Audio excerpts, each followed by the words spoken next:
So first of all, welcome to Code Spider. Actually, we do conduct courses related to data science, AI, Python, and obviously it is the placement course. And I would be your trainer for an entire course. And obviously, I'm going to help you throughout the course and even after the job placement. So my name is Vivek, and I'm going to be your trainer as well as mentor. Mentor is very big word. Okay, so those who are attending the colleges, let's say you are in second year, you are in third year. So for them, this is very important because in second year, what kind of project you are going to do, that also we are going to decide. What kind of internships you are going to join, that also we are going to decide. So ultimately, my role would be like a mentor. Okay, so trainer as well as mentor, and I'm only the person that is going to responsible for your placements. So whoever is going to train you, that person is going to be responsible for your placements. Okay, anyways, so before we begin for today's lecture, let me ask you one thing. How many of you don't understand Hindi? Online wale log? How many of you don't understand Hindi? Okay, how many of you don't understand Marathi?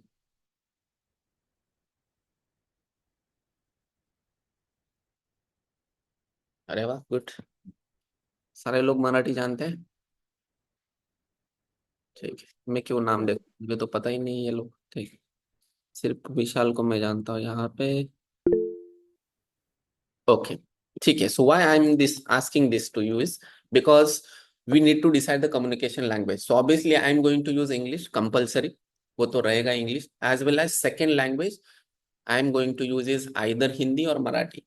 अगर यहाँ पे सारे लोग ऐसे हैं कि उनको मराठी आते हैं तो instead of Hindi I use Marathi. अगर मराठी किसको समझ में नहीं आए तो in that case I use Hindi. ठीक है. तो एक language compulsory that is English, another language is Marathi. Second thing, while you ask the question, जब आपको क्वेश्चन आप क्वेश्चन पूछोगे, आपको कोई तो क्वेश्चन हो गए, क्वेरीज हो गए, तो जिस टाइम पे आपको क्वेश्चन होगा उसी टाइम पे आपको क्वेश्चन पूछना है by interrupting me. Directly you can interrupt me anyway. जो आप लैंग्वेज यूज करोगे for asking the question that could be anything. आप किसी भी लैंग्वेज में पूछो, आप इंग्लिश में पूछो, मराठी में पूछो, हिंदी में पूछो, स्पेनिश में पूछो, तेलुगु में पूछो, किसी भी लैंग्वेज में पूछो. तो ऐसा नहीं है Hindi Marathi English only three languages I know. बाकी के लैंग्वेज में नहीं पूछना है, अदरवाइज मुझे नहीं समझ में आएगा. ठीक है. मैं क्यों ये अलाउ कर रहा हूँ, because see many times it happens कि हरे सर को मुझे क्वेश्चन पूछना है, मैं मतलब मराठी सॉरी इंग्लिश में कैसे पूछ. तो इसलिए लोग क्वेश्चन ही नहीं पूछते. So that should not happen. That should not happen. ठीक है. कई बार ऐसा होता है कि अब जो लोग मराठी है ना, मराठी लोगों का हिंदी का भी इशू होता है,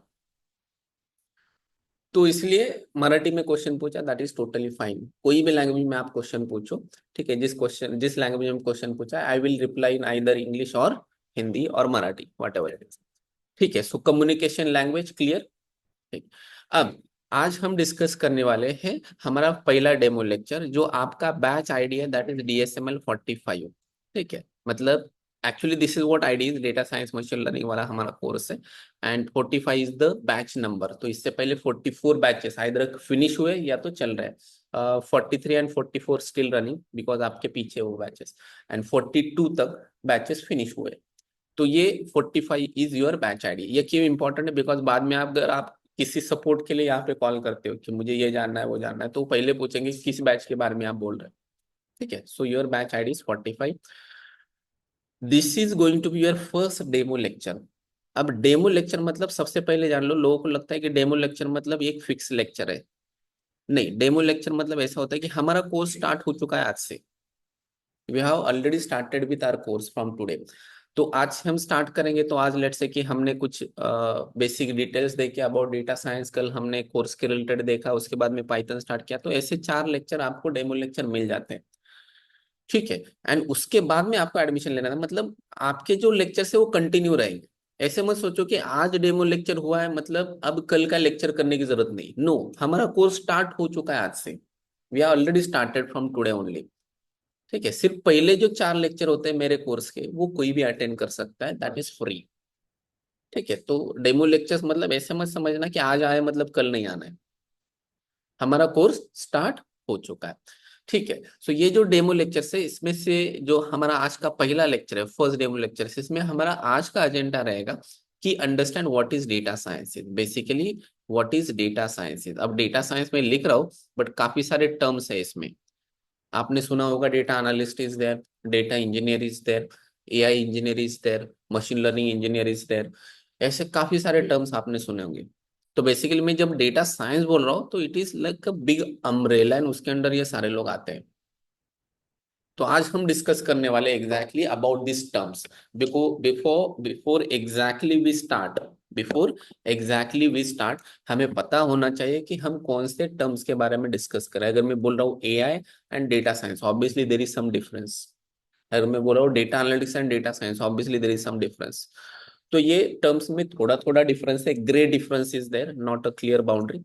तो थोड़ा थोड़ा डिफरेंस है इसमें, एज वेल एज जो जॉब रोल्स है उनके सैलरीज में भी डिफरेंस है। ठीक है। सो वो सारी चीजें आज के लेक्चर में हम डिस्कस करेंगे। तो मैं ऐसे मानता हूँ कि जितने भी लोग हैं यहाँ पे टेक्निकल रिलेटेड जॉब में, टेक्निकल या तो नॉन टेक्निकल, जो कॉर्पोरेट में काम कर रहे हैं, सबको ये आज का लेक्चर करना ही चाहिए।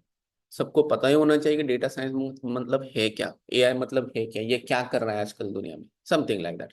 कल का जो लेक्चर होगा that is about our course details. So basically हमारा जो सिलेबस होगा, देन आफ्टर दैट हमारा जो प्लेसमेंट प्रोसेस होगा, तो एग्जैक्टली क्या क्या हमें करना है, कैसी चीजें रहेगी, who can get into data science, किसने आना चाहिए किसने नहीं आना चाहिए, ये सारी चीजें हम कल के लेक्चर में डिस्कस करेंगे। एंड फ्रॉम थर्ड लेक्चर हम डायरेक्टली पाइथन स्टार्ट करेंगे, जो हमारा पहला टेक्निकल मॉड्यूल है। सो ये हम स्टार्ट करेंगे कोडिंग। ठीक है। सो वैसे थर्ड फोर्थ फिफ्थ जो भी कुछ है आपके डेमो लेक्चर, ये से हमारा कोर्स स्टार्ट होने वाला है। आज का हमारा एजेंडा है व्हाट इज डेटा साइंस, ये समझना। मैं जानता हूँ काफी सारे लोग बोलेंगे sir we are already doing AIDS, हम बीटेक करें artificial intelligence and data science, ऐसा एक कोर्स है इंजीनियरिंग में, 4 साल का कोर्स है एआईडीएस में। तो बोलेंगे कि सर हमें ऑलरेडी पता है कि ये डेटा साइंस क्या होता है। सो ऐसा बिल्कुल नहीं है। इंडस्ट्री जिस तरीके से डेटा साइंस को देखती है that is very different thing, and जो कॉलेज में जो भी सिलेबस है या तो कॉलेज में जो व्यू पॉइंट होता है कॉन्सेप्ट समझाने का, दैट इज कम्प्लीटली डिफरेंट। तो भले ही आप एआईडीएस में बीटेक कर रहे हो, आपको काफी सारी नई चीजें आज पता चलेगी। Okay. So let's go it with our first demo lecture. आज का हमारा ऑब्जेक्टिव है पहले डेमो लेक्चर का, to understand what is data sciences. So obviously हमारा आज जो पहला डेमो लेक्चर है इसमें कुछ क्वेश्चन के आंसर्स आपको मिलने वाले हैं। पहला क्वेश्चन का आंसर आपको मिलने वाला है कि what is data science, what is data sciences, what is data sciences. अब ऑब्वियसली बहुत टेक्निकल डिटेल्स में आज हम नहीं जाएंगे, क्योंकि व्हाट इज डेटा साइंस ये सीखने के लिए हमें 4 महीने लगने वाले। तो ऑब्वियसली यहाँ पे आज जो हम डिस्कस करने वाले हैं about data science, that is bird eye view, कि इन जनरल होता क्या है and how we are the stakeholder of this data science technology. Second thing, so what is scope of data science, what is its scope. मैं scope के बारे में क्यों बोल रहा हूँ, बिकॉज काफी सारे लोग मुझे बोलते हैं कि सर आप बोल रहे हैं कि ठीक है डेटा साइंस ये है, हमने सुना है कि ये एक बबल है, ये कितने दिन तक चलेगा, बाद में ऐसा हो कि एक दिन आया कि ये पूरा खत्म हो गया, उसके बाद में क्या करेंगे। तो ऐसे वाले क्वेश्चन के आंसर मैं यहाँ पे दूंगा, बिकॉज ऑब्वियसली आप एक टेक्नोलॉजी में जा रहे हैं, you are selecting technology as a career for your whole life. तो आपको पहले पता होना चाहिए कि क्या थ्रेट्स है, हमें क्या हो सकता है, ये टेक्नोलॉजी बंद हो सकती है क्या। तो उसके बारे में भी मैं डिटेल में बताऊंगा। Then third thing is like who can get into data science, data science किसने करना चाहिए, डेटा साइंस किसने करना चाहिए। तो ये जो चीजें है, ये जो चीजें कि कौन डेटा साइंस में जा सकता है, कौन नहीं जा सकता, ये भी चीजें मैं यहाँ पे क्लियर कर दूंगा। This is also important. ठीक है। Then fourth thing is about, ये जो है ना डेटा साइंस, उसमें काफी सारे जॉब रोल्स है। सो कौन से जॉब रोल्स है एंड उन जॉब रोल्स के लिए कौन से स्किल्स हमें सीखने पड़ेंगे, ये चीजें भी डिस्कस करेंगे। ऑब्वियसली सैलरीज भी होते हैं जॉब रोल्स के हिसाब से। तो ये आज क्लियर हो जाएगा कि डेटा साइंटिस्ट क्या करता है, डेटा एनालिस्ट क्या करता है, डेटा इंजीनियर क्या करता है, एआई इंजीनियर क्या करता है, पाइथन डेवलपर क्या करता है। तो ये पूरा पिक्चर आज क्लियर होने वाला है। Clear, ready, okay. हाँ, अगर आपको कोई भी इशू है तो at any moment of time you can ask me. Okay.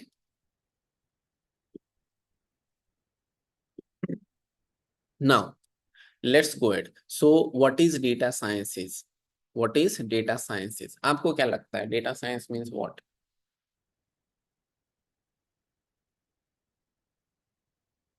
आपको क्या लगता है? आप कुछ भी बता सकते हैं।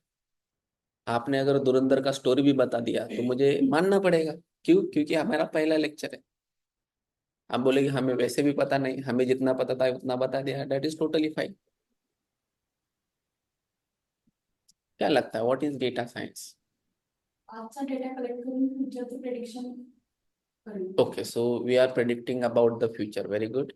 Data handling, Data handling, yes, very good. Data handling means exactly what? Storage of Yes. In particular. Okay, okay. That is big thing actually.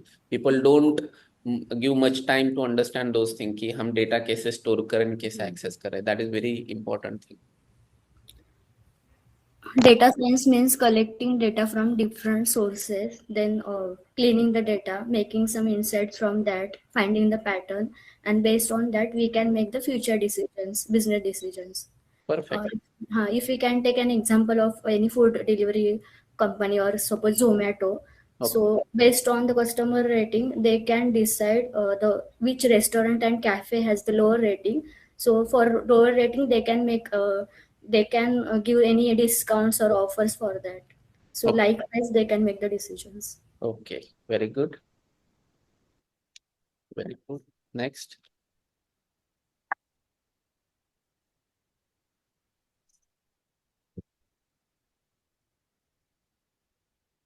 Data science. कुछ तो होगा डेटा के रिलेटेड।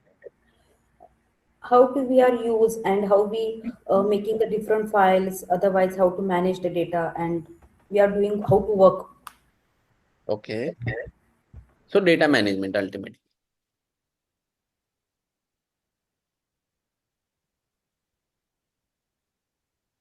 प्रणोदी।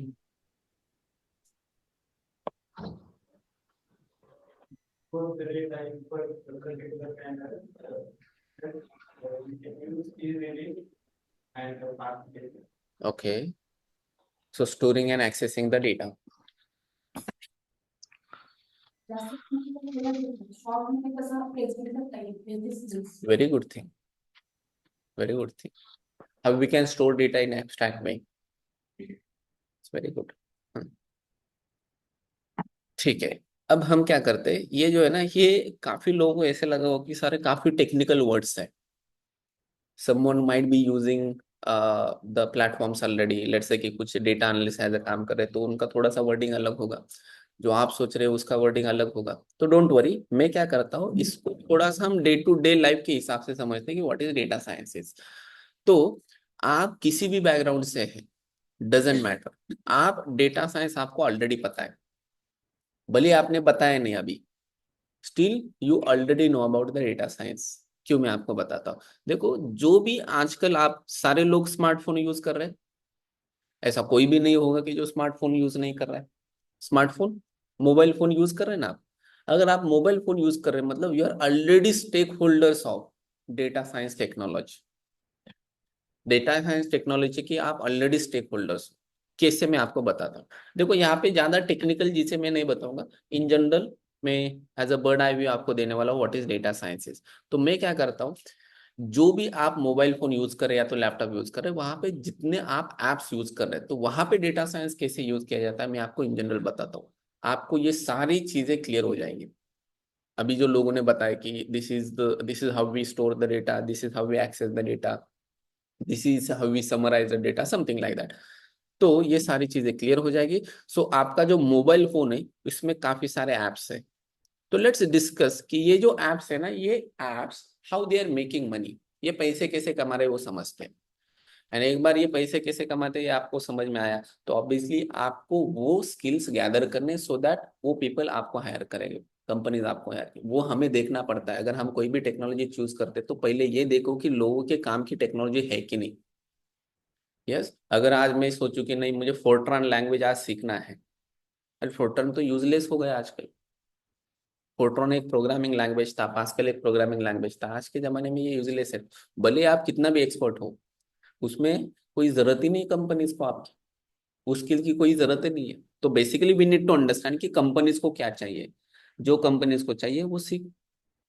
मराठी में हम बोलते हैं कि जे विकलं जातं ते पिकवलं पाहिजे शेतात, समथिंग लाइक दैट. सो अब पहले हम देखते हैं कि ये जो कंपनीज काम क्या कर रहे हैं. व्हाट आई विल डू, जो भी एप्स है ना, ये एप्स को मैं थोड़ा सा कैटेगरीज में डिवाइड करता हूँ. लेट्स अंडरस्टैंड कि ये एप्स कैसे काम कर रहे हैं. लेट्स अंडरस्टैंड कि वो एप्स कैसे काम कर रहे हैं. सबसे पहले सोशल मीडिया वाले एप्स में यहाँ पे मेंशन करता हूँ. सोशल मीडिया के एप्स, सबसे ज्यादा यूज होने वाला ऐप, ठीक है, कौन से ऐप से? लेट्स से कि you have Instagram, then YouTube, then let's say LinkedIn को वैसे मैं सोशल में नहीं पकड़ूंगा, this is like professional application, but still LinkedIn. ऐसे काफी सारे ऐप्स है. यूट्यूब, हाँ यूट्यूब पकड़ा है, ये सोशल मीडिया ऐप्स है. ऐसे काफी सारे ऐप्स आप यूज करते होंगे. क्या लगता है ये लोग कैसे कमाते हैं पैसे? How they earn the money? पैसे कमाते इसलिए तो चला रहे. How Instagram, YouTube, LinkedIn, actually social media में नहीं है, लेकिन एक इंटरेस्टिंग ऐप है Google map. It is not social media app, but this is most useful app from your mobile. In general अगर हम बोले तो कैसे काम करते हैं, या तो how they earn the money. Yes, ये जो इंस्टाग्राम है, यूट्यूब है, लिंक्डइन, ये एडवर्टाइजमेंट्स के थ्रू पैसे कमाते हैं. एडवर्टाइजमेंट्स के थ्रू, ठीक है, आप देखते हैं एडवर्टाइजमेंट्स, एंड वो एडवर्टाइजमेंट के थ्रू उनको पैसे मिलते हैं. अगर आपने वहां पे कोई परचेस किया, लेट्स से कि कुछ तो प्रोडक्ट है, उसका ऐड दिखा, आपने क्लिक किया, वहां से कुछ परचेस किया, तो ऑब्वियसली इंस्टाग्राम को पैसे मिलेंगे. एंड वो इंस्टाग्राम को पैसे कौन देगा? जो बेचने वाला है. तो ऐसे काफी सारे एड्स आपको मिलते हैं, एंड काफी महंगे एड्स होते हैं इनके. Digital marketing we call it as. तो yes, this is how Instagram, YouTube, LinkedIn are going to earn. अब मुझे बताओ, अगर एडवर्टाइजमेंट करना है तो मेरे पास न्यूज़पेपर हुआ करते थे पहले जमाने में. न्यूज़पेपर में हम पैम्पलेट्स छपवाते थे, पैम्पलेट्स बांटते थे न्यूज़पेपर के अंदर, या तो न्यूज़पेपर में हम एडवर्टाइजमेंट देते थे. न्यूज़पेपर में आज भी एडवर्टाइजमेंट आते हैं. तो लोग वो क्यों नहीं प्रेफर करते, यही क्यों प्रेफर करते?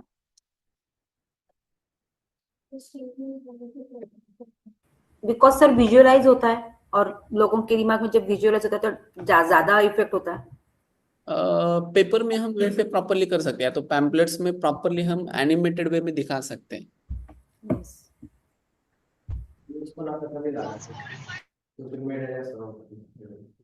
यूज क्यों कम हुआ?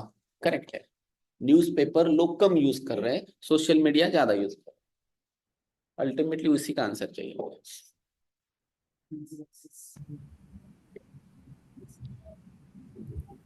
Hi, sir. Bill.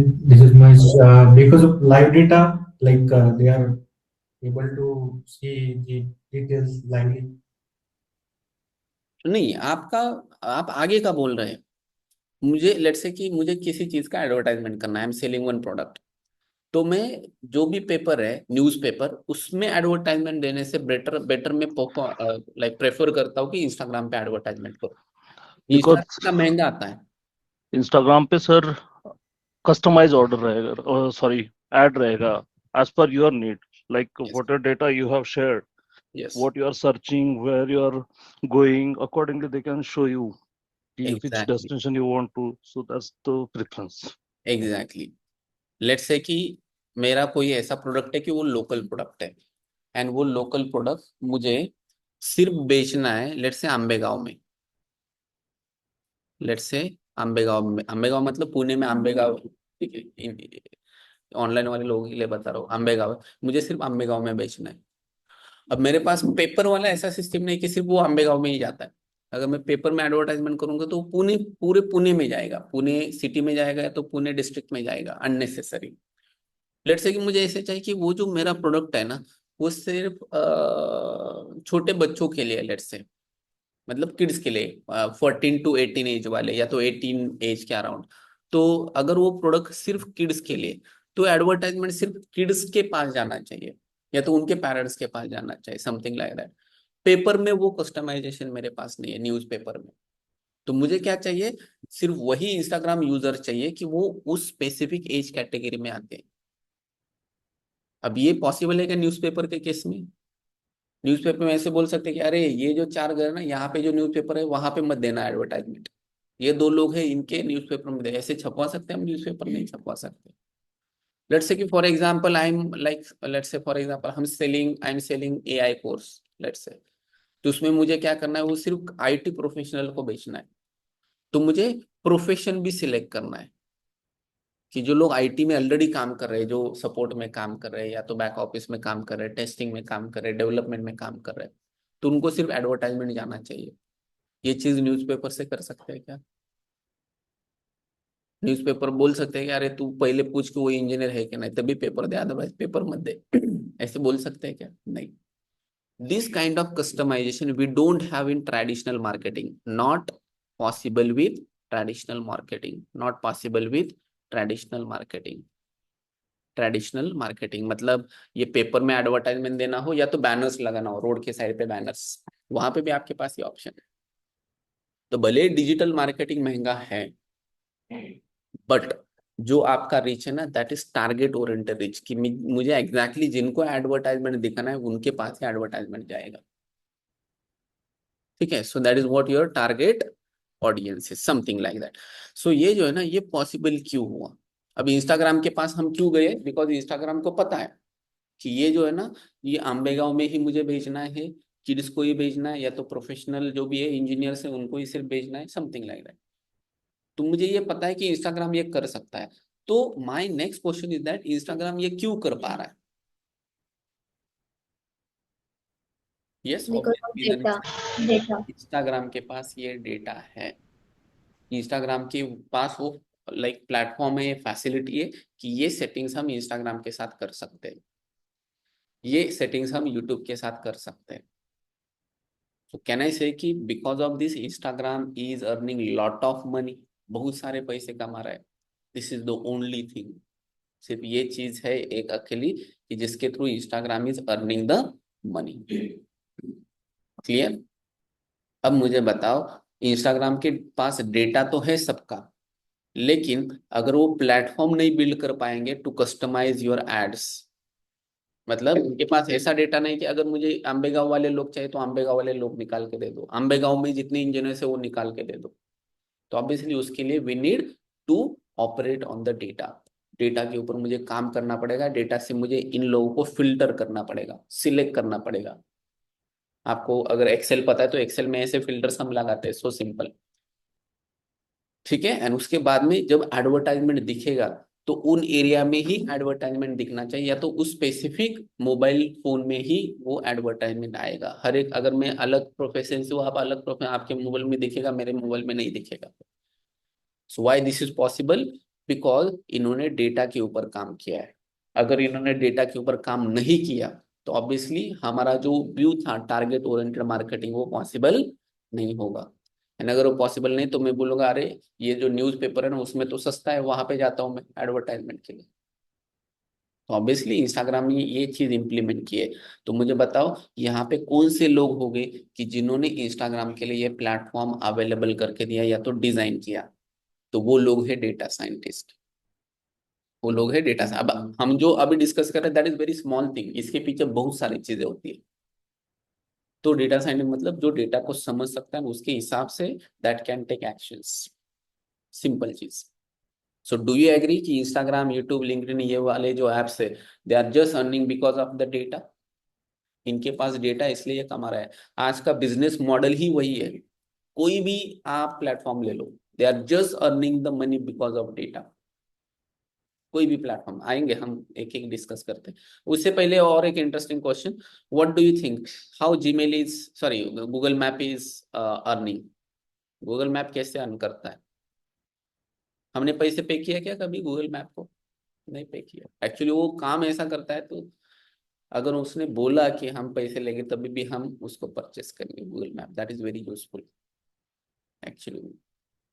लेकिन हम तो पैसे नहीं पे कर रहे, तो how they are earning money? by putting up yes, or sharing or selling or okay. location data, right? To application like Make My Trip or other thing, restaurants and all. Okay वो actually उनके पास वाला data नहीं देते वो। Let's say कि अगर मेरा कोई रेस्टोरेंट है तो आई गो टू गूगल मैप, देखिए उनको बोलता कि ऐसे ऐसे मेरा रेस्टोरेंट है, आप लोगों को सजेस्ट करो। तो अगर उस एरिया में मैं आने के बाद अगर मैं सर्च करता हूँ कि रेस्टोरेंट्स नियर मी, तो वहां पे पहले 2-3 लिंक मिलेंगे ना, वो स्पॉन्सर्ड लिंक्स होते हैं, देखा है कभी? स्पॉन्सर्ड। या तो इवन ये चीज आपके अमेजोन में भी है। अमेजोन में अगर कोई प्रोडक्ट सर्च करे तो पहले कोई स्पॉन्सर्ड लिंक्स आते हैं। तो स्पॉन्सर्ड मीन्स व्हाट, उन लोगों ने इनको पैसे दिए कि टॉप में हमारा दिखाओ। स्पॉन्सर्ड के बाद में जो दिखते हैं ना, they are like genuine, genuine बोल सकते हैं, या तो वो पैसे दे के ऊपर नहीं आए, they are just like because of उनका रेपुटेशन वगैरह उनके कारण ये ऊपर है। स्पॉन्सर्ड वाले लोग हैं ना, वो खरीदे हुए लोग हैं, जिन्होंने वो स्पेसिफिक जो भी कुछ एडवर्टाइजमेंट है उसके लिए पैसे पे किए एंड बिकॉज ऑफ दैट वो ऊपर दिख रहा है। अमेजोन में देखा होगा आपने, अमेजोन में तो काफी स्पेसिफिकली आता है। गूगल मैप में भी ऑब्जर्व करो आप, अगर कोई भी चीज सर्च करते हो तो काफी लिस्ट आता है बड़ा। तो जहां जहां पे स्पॉन्सर लिखा है मतलब उन्होंने इनको पे किया है उनका नाम दिखाने के लिए। तो ऑब्वियसली ऊपर दिख रहा है, लोग उसके ऊपर क्लिक करते हैं, उनको बिजनेस, उनका बिजनेस हो जाता है, तो वही पैसे वो गूगल मैप को देते हैं। This is how Google map is working. तो ये गूगल मैप का वर्किंग मॉडल है, अर्निंग मॉडल है, वर्किंग नहीं। इसका वर्किंग मॉडल क्या है, गूगल मैप कैसे काम करता है, आप क्यों गूगल मैप यूज करते हैं? डायरेक्शन वगैरह प्रॉपरली आपको मिल जाते हैं। अगर मैंने बोला कि मुझे यहाँ से इंजवड़ी जाना है फेज 2, ठीक है, तो कितना टाइम लगेगा? तो बताता है let's say 35 minutes it will take. कभी ऑब्जर्व किया है कितना टाइम लेता है? कैसे ही फेंक देता है वो 35 मिनट्स, वो ऑलमोस्ट एग्जैक्टली उतना ही टाइम लेता है। That is very precise. अगर आप पुणे में यूज कर रहे हैं गूगल मैप, तो आपका गूगल मैप काफी प्रिसाइजली बताता है कि इतना टाइम लेगा, हार्डली 1-2 मिनट इधर उधर होगा, अदरवाइज परफेक्टली उतने टाइम में आपको वहां पे पहुंचा देगा। How it is possible? उसको कैसे, गूगल मैप को कैसे पता चलता है कि लाइव ट्रैफिक कहाँ पे कितना है?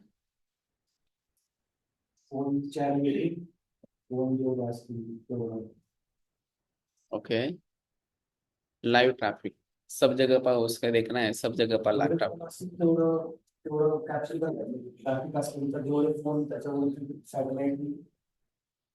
Okay, satellite Number of users are more. Okay. Satellite का मैं आपको बताता हूँ। सैटेलाइट जो है ना, हमारे मोबाइल फोन में जो जीपीएस सिस्टम है, that is one way communication, it is not two way communication, that is not possible.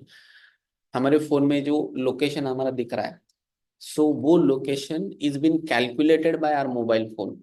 Mobile phone में जीपीएस का चिप होता है, तो बेसिकली वो कैलकुलेट करता है, ऑब्वियसली वो सिग्नल्स लेता है डाउनलिंक वाला सैटेलाइट से। ये डेटा सैटेलाइट की तरफ नहीं जाता। हमारा मोबाइल फोन कोई भी चीज सैटेलाइट को नहीं भेज सकता, ऑब्वियसली उसके लिए काफी बड़ा हार्डवेयर लगेगा, कोई जरूरत ही नहीं है। तो इसका मतलब दैट इज वन वे। तो ये जो इंफॉर्मेशन है वो तो सैटेलाइट के पास नहीं जा रही। जीपीएस सैटेलाइट्स खुद कोई इंफॉर्मेशन नहीं लेते, जीपीएस वाले जो हमारे मोबाइल फोन यूज करते हैं, वो सिर्फ क्या करते हैं, जो जियो स्टेशनरी सैटेलाइट से, वो लेट्स से कि 3 सिग्नल्स है, 3 सैटेलाइट्स है लेट्स से हमारे रेंज में, तो 3 सैटेलाइट से सिग्नल्स लेंगे, वहां पे देखेंगे कौन से सैटेलाइट से हम कितना दूर है। That is been calculated and उसके हिसाब से डिसाइड किया जाता है कि अर्थ के ग्लोब पे आप कहाँ पे एग्जैक्टली प्रेजेंट हो गए। वो एग्जैक्टली मतलब इंटरेस्टिंग टेक्नोलॉजी, काफी इंटरेस्टिंग है। ठीक है, सो इन जनरल सैटेलाइट की तरफ हम कोई इंफॉर्मेशन नहीं भेज रहे। अब बताओ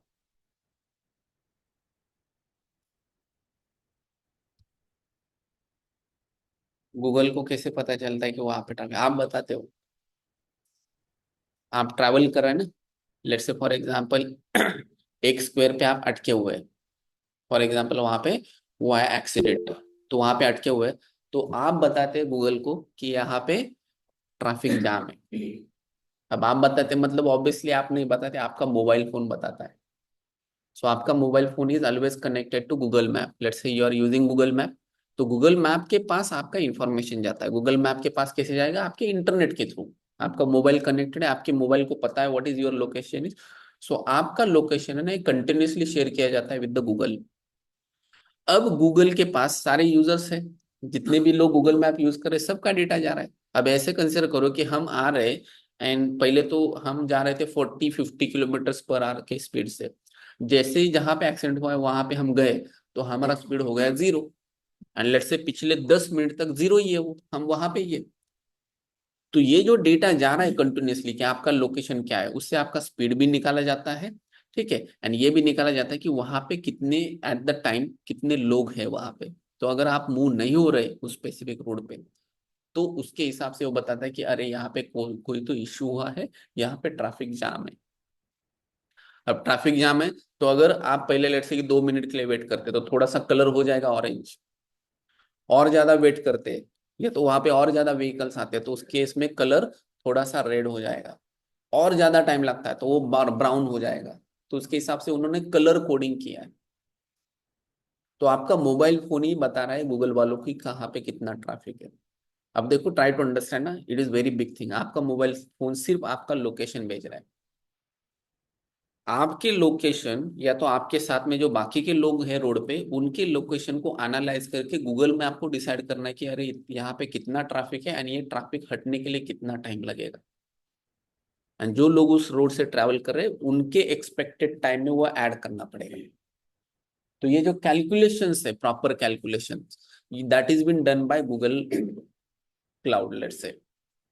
तो वहां पे जो कोड लिखा है उसको बोलते हैं हम अल्गोरिदम। तो वो अल्गोरिदम डिसाइड करता है कि how much time it is going to take. तो मुझे बताओ, वहां पे उन लोगों ने गड़बड़ की तो हम गूगल मैप यूज करेंगे क्या?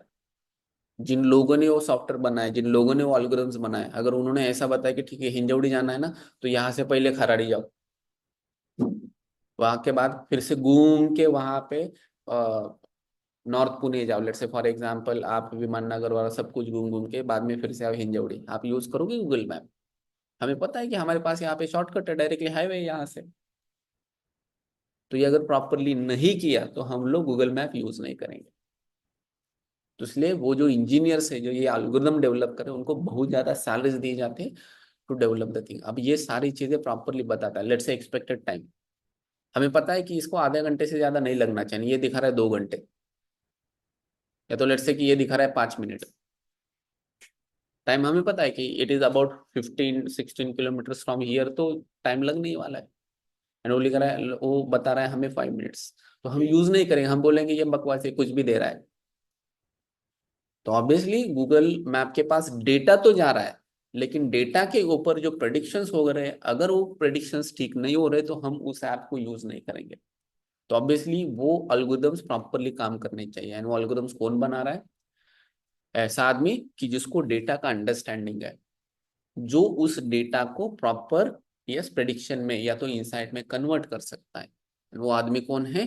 Data scientist, that he can understand the data. तो अगर डेटा साइंटिस्ट मैंने हटा दिया फ्रॉम गूगल मैप, तो गूगल मैप किस काम का है क्या?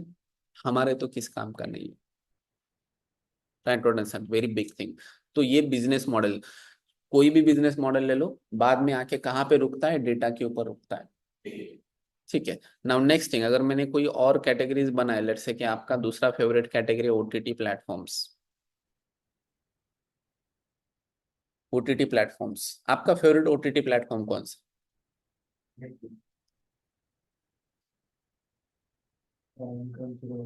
नेटफ्लिक्स। आपका फेवरेट? काफी सारे, जैसे कि Netflix is there, Prime is there, Zee five is there, Hotstar is there, काफी सारे। लेकिन आपका फेवरेट कौन सा? लगभग लोग नेटफ्लिक्स बोलेंगे, क्यों?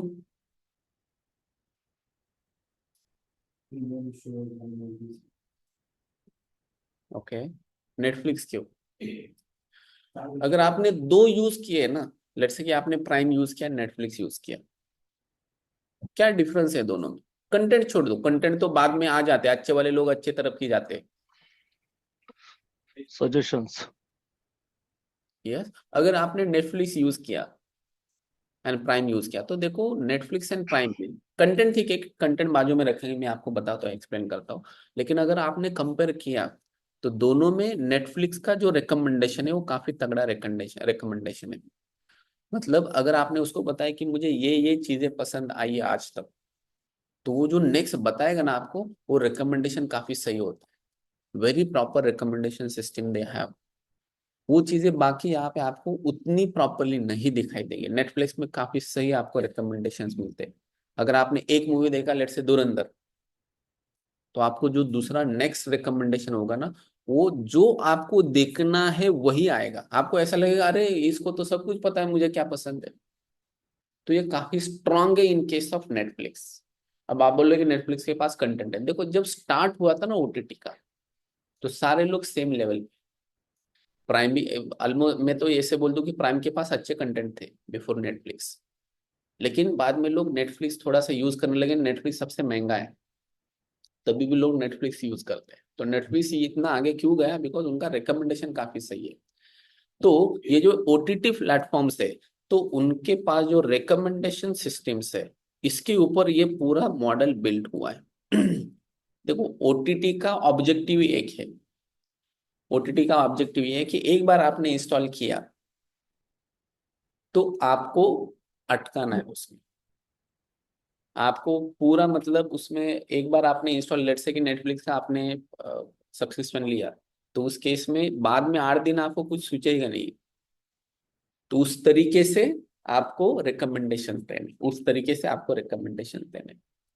वही है, जितना आप ज्यादा देखोगे उतना वो कमाएंगे अल्टीमेटली। आपका प्राइसिंग भी होता है एज वेल एज वहां पे भी एडवर्टाइजमेंट होता है। I don't know about Netflix, लेकिन हॉटस्टार पे वगैरह एडवर्टाइजमेंट भी होता है, भले आप उसको खरीदो। तो obviously they are going to earn from your data. अगर ये ठीक नहीं होता तो हम ओटीटी प्लेटफॉर्म्स यूज नहीं करते, एंड ऑब्वियसली अगर ज्यादा यूज नहीं करेंगे तो वहां पे अच्छे कंटेंट आएगी भी नहीं। अब धुरंधर नेटफ्लिक्स के पास ही क्यों गए, ऑब्वियसली सारे लोग अप्रोच हुए होंगे। सो या तो नेटफ्लिक्स ने ज्यादा पैसे दिए, या तो उनको अच्छा वाला प्लेटफॉर्म चाहिए कि जो ज्यादा लोग यूज करते हैं। तो महंगा है तभी भी लोग यूज कर रहे हैं। सो टेक्निकल रीजन इज इसका रिकमेंडेशन सिस्टम काफी स्ट्रांग है। अब रिकमेंडेशन किस बेसिस पे होता है, ऑब्वियसली आपका यूज, आप क्या देख पा रहे हो, लेट्स से वहां पे क्या क्या आपने देखा, उसके हिसाब से वो एनालाइज करते हैं कि अरे इसको है ना उसके शाहरुख खान की मूवीज पसंद है, या तो उसको है ना इसको एक्शन मूवीज पसंद है, या तो उसको कॉमेडी मूवीज पसंद है, या तो उसको ऐसे स्टोरी लाइन्स पसंद है। तो दे एनालाइज एट देयर एंड। तो ऑब्वियसली वो उन्होंने जो सिस्टम बनाया है पीछे, तो वो जो सिस्टम बनाया है वो बनाने वाले लोग कौन है, वो डेटा साइंटिस्ट है। अगर उन्होंने गड़बड़ की, भले आपका कितना भी अच्छा कंटेंट, गड़बड़ कर देगा। ठीक है। So that is about OTT platforms. Then after that आपके जो ऑनलाइन शॉपिंग वाले प्लेटफॉर्म्स है, ऑनलाइन शॉपिंग प्लेटफॉर्म्स सारे लेंगे हम यहाँ। ऑनलाइन शॉपिंग अमेजोन है, फ्लिपकार्ट है, और मीशो मीशो है। क्या लगता है आपको कैसे कमाते हैं ये, how they earn the money? आप बोलेंगे डिलीवरी चार्जेस। डिलीवरी चार्जेस मतलब इतना मतलब बेसिक मॉडल नहीं है इन लोगों। डिलीवरी चार्जेस तो वो थर्ड पार्टी डिलीवरी लोगों को जाते हैं, इनके पास नहीं जाते, अमेजोन के पास नहीं जाते। अमेजोन नहीं कमाता उस डिलीवरी चार्जेस से, ये लोग नहीं कमाते, उनका मॉडल ही अलग है। डिलीवरी पार्टनर अमेजोन वाले डिलीवर नहीं करते हो, आपको लगता है अमेजोन वाले, वो अमेजोन वाले नहीं है, ये अलग होते हैं। ये कार्ट वाले वगैरह ऐसे काफी सारे थर्ड पार्टी वेंडर्स है कि जो डिलीवरी का काम करते हैं, तो डिलीवरी के पैसे उनको जाते हैं, अमेजोन को नहीं। तो अमेजोन कहाँ से कमाता है? ये प्रोडक्ट रिकमेंडेशन आ जाते हैं यहाँ पे वेबसाइट पे। अगर हमने अमेजोन पे सर्च किया, for example I want monitor, then they show the recommended brands like HP, Lenovo. Yes So based on that, they earn the money. Yes. तो होता कैसे है कि अगर मुझे कोई चीज खरीदनी है तो मैं अमेजोन प्रेफर क्यों करता हूँ? पहली चीज, बिकॉज सबसे पहले तो अमेजोन से अगर मैं कोई प्रोडक्ट खरीद रहा हूँ तो इसका मतलब जेन्युइनिटी है, वहां पे कोई इश्यू आया तो अमेजोन मुझे एंटरटेन करेगा। बाकी platforms I am not aware of कि वो इतना एंटरटेन करेंगे। दूसरी चीज, जो मुझे एग्जैक्टली चीज चाहिए वो अमेजोन पे मिलेगी, मतलब मिलेगी। अभी आप यूज करते हैं कि नहीं, लेट्स से कि आपको एक कोई प्रोडक्ट खरीदना है लेकिन उसका नाम नहीं पता, या तो आप उसको डिस्क्राइब नहीं कर पा रहे। लेट्स से कि आपको ये रिमोट खरीदना है और आपको नहीं पता है कि इसको क्या बोलना है, you just click the photo, upload करो, वो आपको दे देगा सर्च करके कि ये आपको खरीदना है। आपको बताने की भी जरूरत नहीं। लिटरल मतलब ऐसे काफी सारी चीजें होती है छोटी छोटी, घर में हम यूज करते हैं। लेट्स से कि फ्लावर पॉट रखने के लिए कोई बेस होता है, तो हमें नहीं पता होता कि उसको क्या बोलते हैं, you just click the photo, उनको दे दो। तो वो एआई है, दे अंडरस्टैंड कि एग्जैक्टली आपको क्या चाहिए, फोटो से वो अंडरस्टैंड करते हैं। देन आफ्टर दैट मैंने सर्च करने के बाद वो आपको रिकमेंडेशन देता है कि ये आप खरीद सकते हैं। अब अगर मैंने बोला कि फॉर एग्जांपल मुझे एक लैपटॉप चाहिए, तो लैपटॉप के साथ और दो चार चीजें हमारे गले में डाल देगा कि लैपटॉप लिया तो अब बैग भी ले ले, तो बढ़िया वाला बैग है। अब उसके साथ माउस भी ले ले, वायरलेस माउस है, उसके साथ एंटीवायरस भी खरीद ले। तो जैसे हमारा सेल्समैन रहता है वैसे ही ये करेगा। तो अल्टीमेटली उनको सब कुछ पता है कि आपको क्या खरीदना है। अगर आपने लैपटॉप खरीदा है तो वो बाद में बताएगा कि ठीक है वायरलेस माउस भी खरीदो। सो ये जो है ना, ये सारा रिकमेंडेशन का कमाल है। तो ये रिकमेंडेशन मतलब obviously they work on your data, data के ऊपर ये काम करते हैं। उनको सब कुछ पता है कि आपको क्या पसंद है क्या नहीं पसंद है। Then after that obviously people pay them, तो वहां पे एडवर्टाइजमेंट वाला कॉन्सेप्ट भी है। तो ये सब कुछ जो चल रहा है ना, that is based on data, that is based on data. अगर उन्होंने डेटा रखना बंद किया, या तो लेट्स से कि उनके इंजीनियर्स ने खराब काम किया, रिकमेंडेशंस अच्छे नहीं दिए, या तो उनके रेटिंग्स होते, उनके रेटिंग देख के हम चीजें खरीदते हैं, अगर रेटिंग में गड़बड़ की, रेटिंग कैलकुलेशंस में, तो हम उसको यूज नहीं करेंगे। उनका पूरा मॉडल खराब हो जाएगा for earning the money. That is what about online shopping. Similarly अगर मैं आपको बताऊं, जैसे हमारे जोमेटो वगैरह, जोमेटो स्विगी, ठीक है। सो ऑनलाइन फूड ऑर्डर वाले हमारे ऑनलाइन फूड ऑर्डर्स वाले प्लेटफॉर्म्स है, जैसे Zomato is there, Swiggy is there. ये कैसे कमाते? 30% लेता है टोटल ऑर्डर। यस, इनको ही हम क्यों यूज करते हैं? एक्चुअली पहले उनका वैसे मॉडल नहीं था। इनके पास भी एडवर्टाइजमेंट्स है, स्पॉन्सर्ड प्रोडक्ट्स है, कि अगर मैंने यहाँ पे सर्च किया है कि मुझे पिज्जा खाना है, तो रिकमेंड करेंगे। तो पहले दो लोग ऐसे हो गए जिन्होंने उनको ज्यादा पैसे दिए। यस। देन उसके बाद में आपका टैक्सी वाला है, ऑनलाइन टैक्सी बुकिंग।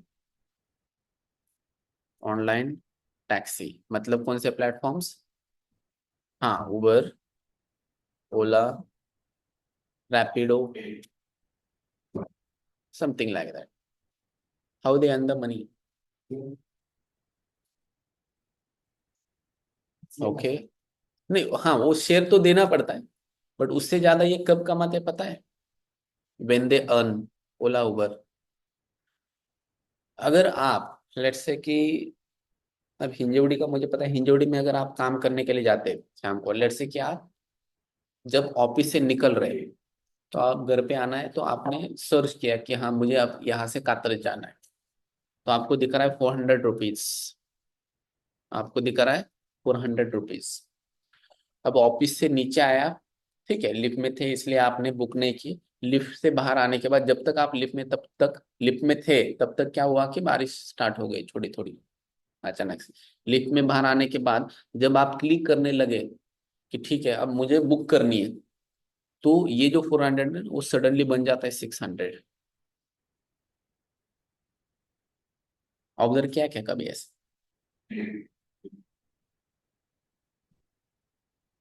तो ये कब होता है?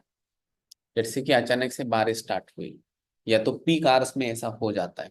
पीक आवर्स मतलब जैसे कि सारे लोग 6 बजे 7 बजे शाम को ऑफिस से निकलते हैं फटाक से, तो ये प्राइजेस काफी ऊपर नीचे हो जाते हैं, फटाक ऊपर ही हो जाते हैं, नीचे होते ही नहीं। कैसे काम करता है? What do you think?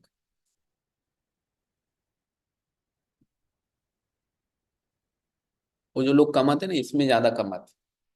जहाँ पे 400 लगने वाले थे, कॉस्ट तो उनका उतना ही लगने वाला है, डीजल तो उतना ही लगने वाला है, तो उसी राइड को 600 लेंगे। ये सारा सप्लाई डिमांड का गेम है। सप्लाई डिमांड मतलब डिमांड बढ़ गया, सप्लाई उतना ही है, कैब वाले तो उतनी ही है, डिमांड बढ़ गए। डिमांड क्यों बढ़ गया? लेट्स से कि बारिश स्टार्ट हुए, सबने सोचा टू व्हीलर ऐसे ही रखते हैं ऑफिस में, अब जाते हैं कैब से घर पे। लोग ज्यादा सर्च करने लगे, ज्यादा सर्च करने लगे, तो ये ओला उबर का एल्गोरिथम एक्टिवेट हो गया कि डिमांड बनने लगा है तो अब कमाओ।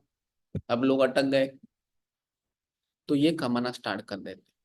तो जो पैसे कमाते हैं ना, इसमें ज्यादा पैसे कमाते हैं। अदरवाइज इनका पैसे कमाने का जो मॉडल है, इसमें काफी सारे इश्यूज है। जो लोग टैक्सी वगैरह चलाते हैं उनका बोलना है कि ठीक है हमें नहीं परवड़ता ये, ओला उबर वाले बोलते हैं हमें नहीं परवड़ता ये वाले इश्यूज, बट इस केस में कोई नहीं बोलता। तो मुझे बताओ, अगर हमारे सिस्टम को पता ही नहीं चला कि डिमांड बढ़ गया, तो पैसे ही नहीं कमा सकते। तो इनको कैसे पता चलता है कि डिमांड बढ़ गया? हाउ दे अंडरस्टैंड कि डिमांड बढ़ गया? तो इनके पास रिक्वेस्ट भी आने लगते हैं, मल्टीपल रिक्वेस्ट आने से पता चलता है। As well as they also analyse the weather. और उनको लग रहा है कि नेक्स्ट 15 मिनट्स में कुछ तो हो सकता है, वेदर का डेटा होता है, उनके फ्री एपीआईज होते हैं गवर्नमेंट के।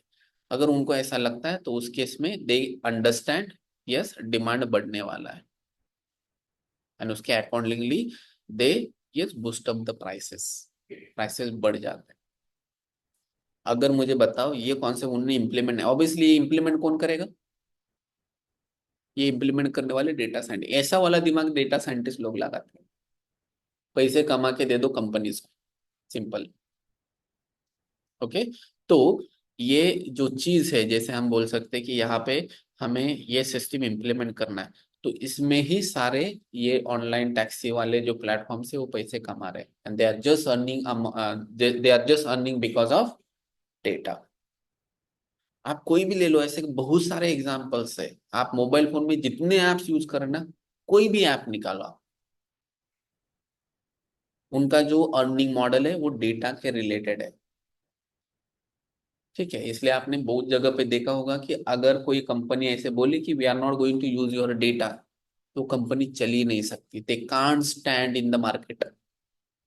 सो सारे लोग डेटा के पीछे भाग रहे हैं, सारे लोग, लिटरली सारे लोग आपके डेटा के पीछे भाग। अगर आपको कोई भी चीज चाहिए, पहले बोलेंगे कि आपके डिटेल्स भरो, उसमें आपका नाम लिया जाएगा, एज लिया जाएगा, आपका लोकेशन लिया जाएगा, और आपका इनकम लिया जाएगा, सारी चीजें लिए जाएंगी। सारे लोग आपके डेटा के पीछे है, बिकॉज जिसके पास डेटा है that person will rule the industry. पैसे कमाने हैं तो वी नीड डेटा। अब सिर्फ डेटा कलेक्ट करके क्या होगा? अब गवर्नमेंट के पास बहुत सारा डेटा है, गवर्नमेंट को समझ में ही नहीं आ रहा है कि इससे पैसे कैसे करें। क्यों? क्योंकि उनके पास डेटा साइंटिस्ट नहीं है, they don't have data scientist. तो डेटा साइंटिस्ट एक ऐसा आदमी है कि जो जो डेटा है, लेट्स से कि this is what data is, so इस डेटा से ये बिजनेस जनरेट करके देता है लोग। बिजनेस, बिजनेस मतलब ऑब्वियसली मनी। तो ये जो ट्रांजिशन है रॉ डेटा से लेकर बिजनेस तक, ये कौन कन्वर्ट करता है? ये आदमी कन्वर्ट करता है, that is what data scientist. Data scientist में जनरल टर्म बोल रहा हूँ, इसमें काफी सारे लोग होते हैं छोटे छोटे। तो अगर आपके पास डेटा है, डेटा को बिजनेस में कन्वर्ट करना है, वी नीड डेटा साइंटिस्ट। और बढ़िया सा एग्जांपल बताता हूँ मैं आपको, you'll be agree to me. Elections. Elections are driven by these kind of technologies nowadays. Elections are driven by this kind of technologies. जब इलेक्शंस आते तो स्कीम्स वगैरह देते हैं गवर्नमेंट, तो गवर्नमेंट वही स्कीम क्यों देते? गवर्नमेंट नहीं बोल सकता मैं, जो पार्टीज होते, political parties, not government, political parties hire such kind of companies. Data science वाली कंपनीज दे हायर, सारे पॉलिटिकल पार्टीज की कंपनीज है। सो जो लोग पॉलिटिकल एनालिस्ट है, पॉलिटिकल एनालिस्ट मतलब जो पॉलिटिकल डेटा के ऊपर काम करते हैं, तो वो सारा डेटा निकाल के उसके ऊपर इंसाइट्स निकाल के देते हैं गवर्नमेंट को, सॉरी पॉलिटिकल पार्टीज को। लेट्स से कि बीजेपी है, बीजेपी इसमें काफी स्ट्रांग है इन चीजों में, टेक्नोलॉजी में, तो बीजेपी का तो खुद का ही है। ठीक है, तो ये जो बीजेपी है, they collect the data, they analyse the data. उनको पता है कि अरे ये जो पुणे है ना, इसमें इस एरिया में ये इस कम्युनिटी के लोग रहते हैं, तो वहाँ पे ये चीजें देने की जरूरत है। इस एरिया में आईटी प्रोफेशनल रहते हैं, तो यहाँ पे ये चीजें देने की जरूरत है। इन जनरल स्टेट इलेक्शन तो ये स्कीम्स लगाओ। ये पूरा स्टडी किया जाता है, एंड हर एक कॉन्स्टिट्यूंसी वाइज, हर एक सिटी वाइज वो एनालाइज करते हैं डेटा को, एंड बेस्ड ऑन दैट वो सारी चीजें करते हैं। दैट इज वाई ये काफी आगे है। पॉलिटिकल एनालिटिक्स वाला जो कॉन्सेप्ट है ना, ये बीजेपी को कोई पकड़ नहीं सकता। I am politically neutral person, but अगर डेटा साइंस का मतलब सोचे तो उसमें बीजेपी को पकड़ नहीं सकते लोग आज के टाइम पे। कल का किसने सोचा, हमें पता नहीं। ये इससे भी बेटर चीज मैं आपको बताता हूँ, ठीक है, इंडियन तो है, लेकिन इससे बड़ी चीज मैं आपको बताता हूँ। Do you remember 2016 US elections? 2016 US elections, अगर थोड़ा सा आप मतलब न्यूज वगैरह पता है तो 2016 में पहली बार जब ट्रम्प जीत के आए थे, पहली बार ट्रम्प ट्रम्प ये सेकेंड टाइम, ये जो हरकत है ना, ये सेकेंड टाइम हुए है ना प्रेसिडेंट, उस टाइम की हरकत है ट्रम्प की। जो पहली बार ट्रम्प जीत के आए थे तो ठीक ठाक था ट्रम्प, अभी बिगड़ गए। तो ये उनका सेकेंड टर्म है। यूएस में सिर्फ 2 बार आप प्रेसिडेंट बन सकते हैं 4-4 साल के लिए।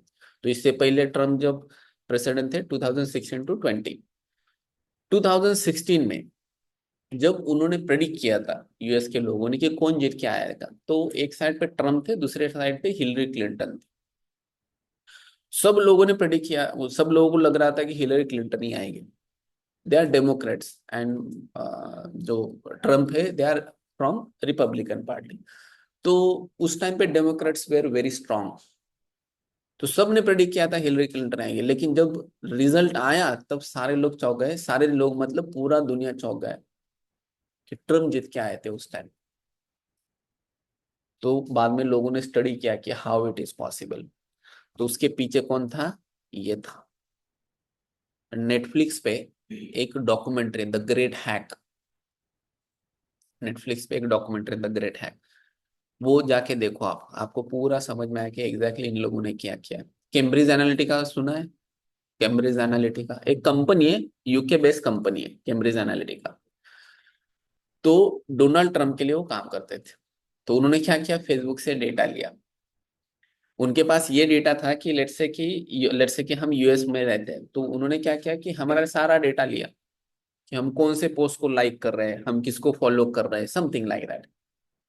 तो if I am following Democrats, let's say Hillary Clinton को अगर मैं फॉलो कर रहा हूँ, तो उन्होंने वो डेटा लिया और उसके बाद में उसको इस तरीके से मैनिपुलेट किया कि बाद में, अब मैं देखो मैं प्रो हिलरी हिलरी क्लिंटन था, प्रो। बाद में मुझे ऐसे पोस्ट पोस्ट दिखने लगे कि मुझे ऐसा लगे अरे ये नहीं, हमें तो अभी मतलब मेक अमेरिका ग्रेट अगेन, तो हमें क्या करना चाहिए अब, हमें रिपब्लिकन्स को सपोर्ट करना चाहिए, अमेरिकन्स धोखे में है, समथिंग लाइक दैट। वही है ना उनका आइडियोलॉजी। तो मुझे वैसे ही एडवर्टाइजमेंट देखने लगे कि नहीं, हमें अमेरिकन को ही सपोर्ट करना है, समथिंग लाइक बाहर वाले लोग बंद करो, ये सारी चीजें। तो मैं एज अ अमेरिकन मुझे दिखा वो, मुझे लगा नहीं सही बोल रही है, यस, हम तो धोखे में, डेंजर है, बाहर वाले लोग जो आ रहे हैं यहाँ पे इंडियंस वगैरह, ये हमें खत्म कर देंगे, हमारे सारे खत्म कर देंगे, मतलब जॉब्स खा जाएंगे।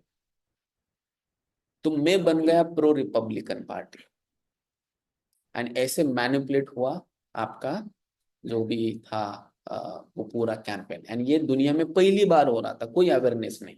तो लोगों को समझ में नहीं आ रहा था कि वी आर गेटिंग मैनिपुलेटेड। तो इसलिए कि कोई प्रेडिक्ट नहीं कर पाया कि क्या हो सकता है।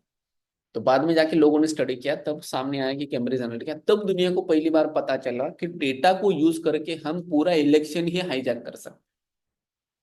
यूएस ने पहली बार किया था।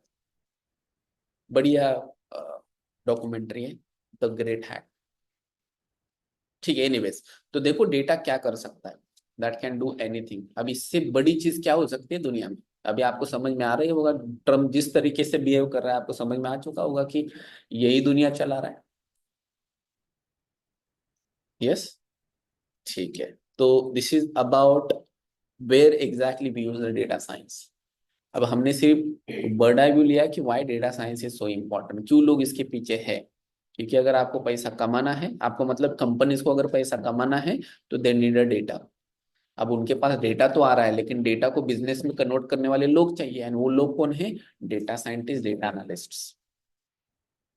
तो इसलिए इनका डिमांड बढ़ गया नाउअडेज।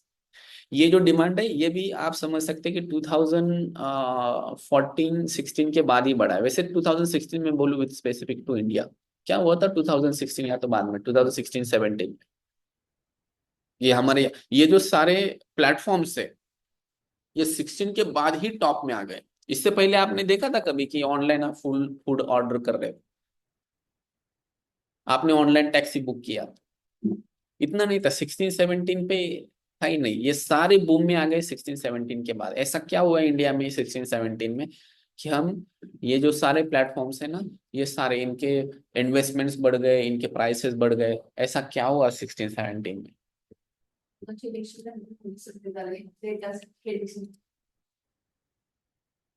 नहीं 14-16 नहीं, हाँ मोबाइल यूज, ओके। उससे पहले तो मोबाइल फोन में 2010 से स्मार्टफोन यूज कर रहा हूँ।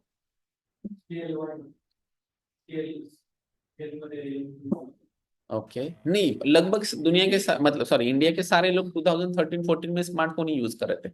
काफी कम लोग डब्बा वाला फोन यूज कर रहे थे उस टाइम। स्मार्टफोन तो हाँ था हमारे पास। हमारे पास क्या नहीं था? इंटरनेट। इंटरनेट। इंटरनेट नहीं था, इंटरनेट काफी महंगा था। आई रिमेम्बर दोज डेज कि उस टाइम पे हम महीने में 1 GB खरीदते थे, एंड वो सिर्फ ईमेल फेच करने के लिए यूज करते थे। स्टार्ट करेंगे इंटरनेट, ईमेल फेच करेंगे, इंटरनेट बंद। उसके बाद में व्हाट्सएप भी आया। व्हाट्सएप में भी ऐसे ही, एक बार ही सारे फेच करेंगे मैसेजेस, इंटरनेट बंद करेंगे, बाद में फिर से रिप्लाई वगैरह देते रहेंगे, बाद में स्टार्ट करेंगे, रिप्लाई जाने के बाद फिर से बंद। सो ये था, ऐसा था, आपने शायद यूज किया होगा। तो उस टाइम पे डेटा काफी महंगा था, इसलिए लोग यूज नहीं करते थे। अब डेटा यूज नहीं कर रहे थे हम, मतलब लेट्स से कि मैं यूट्यूब नहीं यूज कर रहा था, मैं यूट्यूब नहीं यूज कर रहा मतलब यूट्यूब के पास मेरा डेटा नहीं जा रहा था।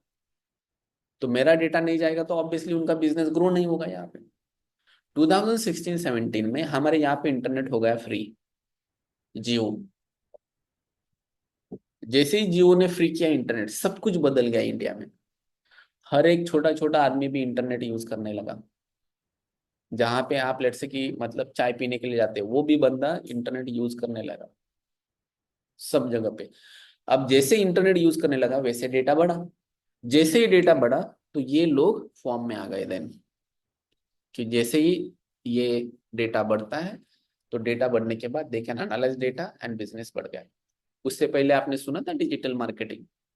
डिजिटल मार्केटिंग भी उतना नहीं था उस टाइम पे। क्यों? क्योंकि अगर मेरे पास डेटा नहीं है तो मैं इंस्टाग्राम नहीं यूज करूंगा। अगर मैं इंस्टाग्राम नहीं यूज करूंगा तो जो एडवर्टाइजमेंट करने वाले लोग हैं वो इंस्टाग्राम के पास जाएंगे ही नहीं। तो ये पूरा इकोसिस्टम चेंज हुआ आफ्टर 2016। ठीक है, so this is big thing. काफी सारी चीजें अब डेटा साइंस एंड एआई में काफी चीजें चेंज भी हो रहे हैं, नई नई चीजें आ रही है। So I hope you understand कि एग्जैक्टली डेटा साइंस यूज कहाँ पे होता है, लोग इसको ऑलरेडी यूज कर रहे हैं। ठीक है, सो ये मैं एक्सप्लेन इसलिए किया because the thing is data science में काफी सारे लोगों को यही नहीं पता कि डेटा साइंस मतलब होता क्या है। आई hope you understood now. Clear? तो अब हम जाते हैं, किसी को डाउट है तो प्लीज आस्क। अब हम जाते हैं व्हाट इज इट्स स्कोप। रहेगा नहीं रहेगा, क्या लगता है आपको?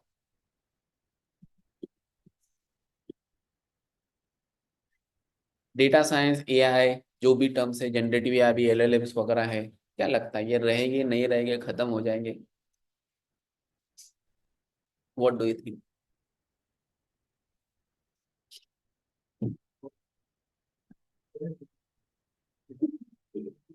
Increase, okay. एक न्यूज बीच में आया था, मतलब अभी भी है, एआई इज द बबल। सुना है? AI is bubble.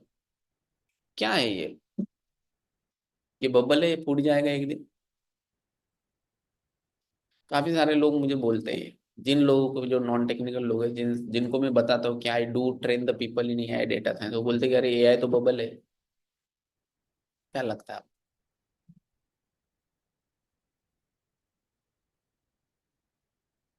ठीक है, मैं बताता हूँ। ये जो है ना, दैट इज ट्रू।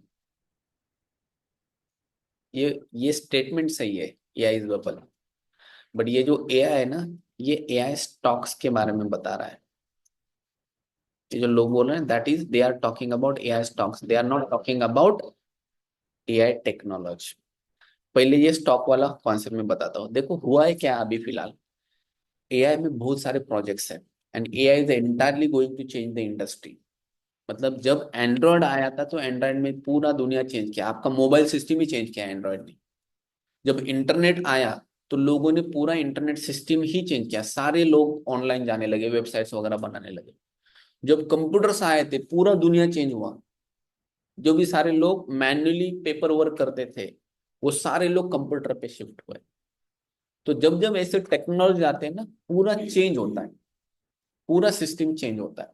अब हुआ है क्या कि अब एआई के बारे में वैसे हो रहा है, मतलब अगर मैं इंडस्ट्रियल रिवॉल्यूशन अगर मेरी तरफ से बताऊं तो टेक्नोलॉजिकली अगर हम देखें तो जब कंप्यूटर आए थे, कंप्यूटर्स, तब हमारा टेक्नोलॉजिकल रिवॉल्यूशन हुआ।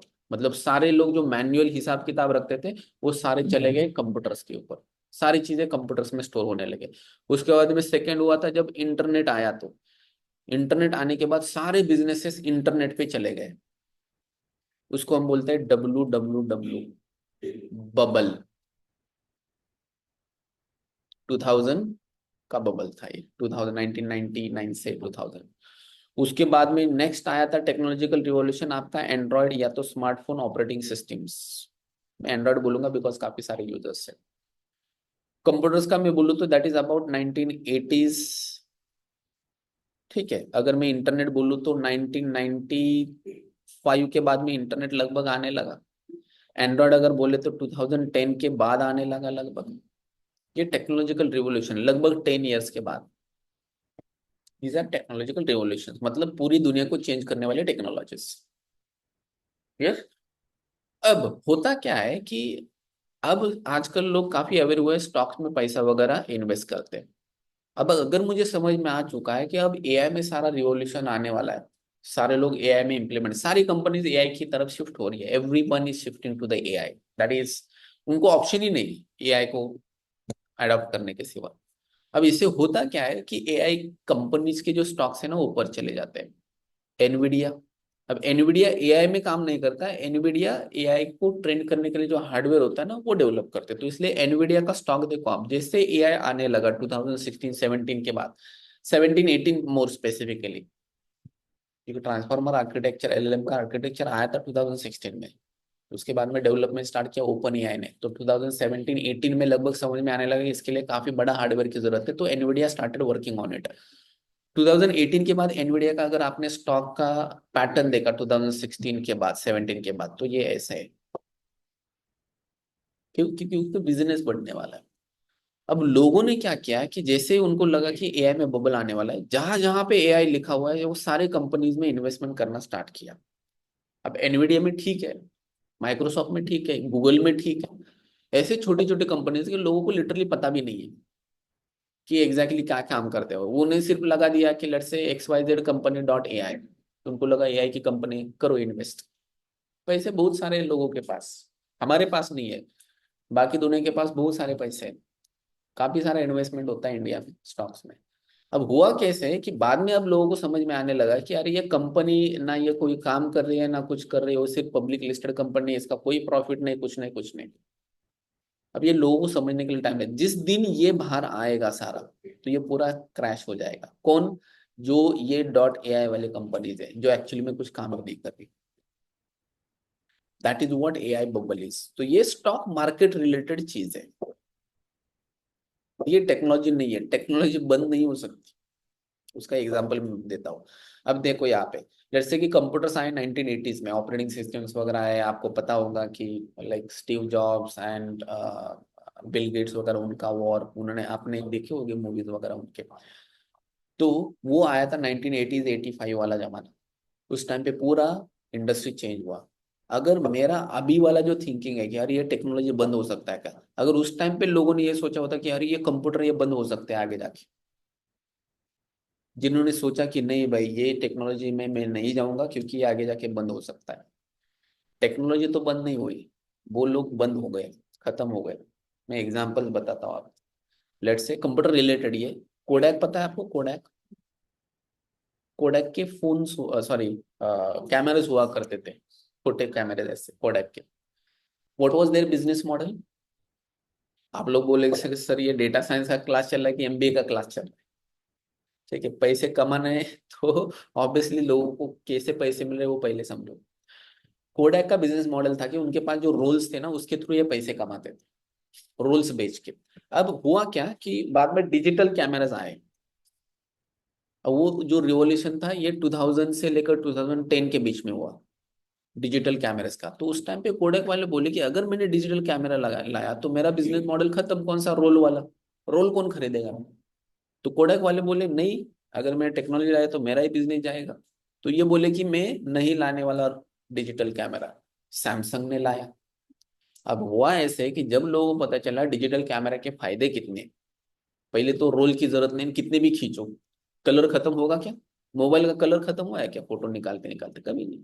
आप बाद में उसको एडिट करो, स्टोर करके रखो, सारे पॉजिटिव चीजें थी। कोडेक खत्म हुआ, it is history now.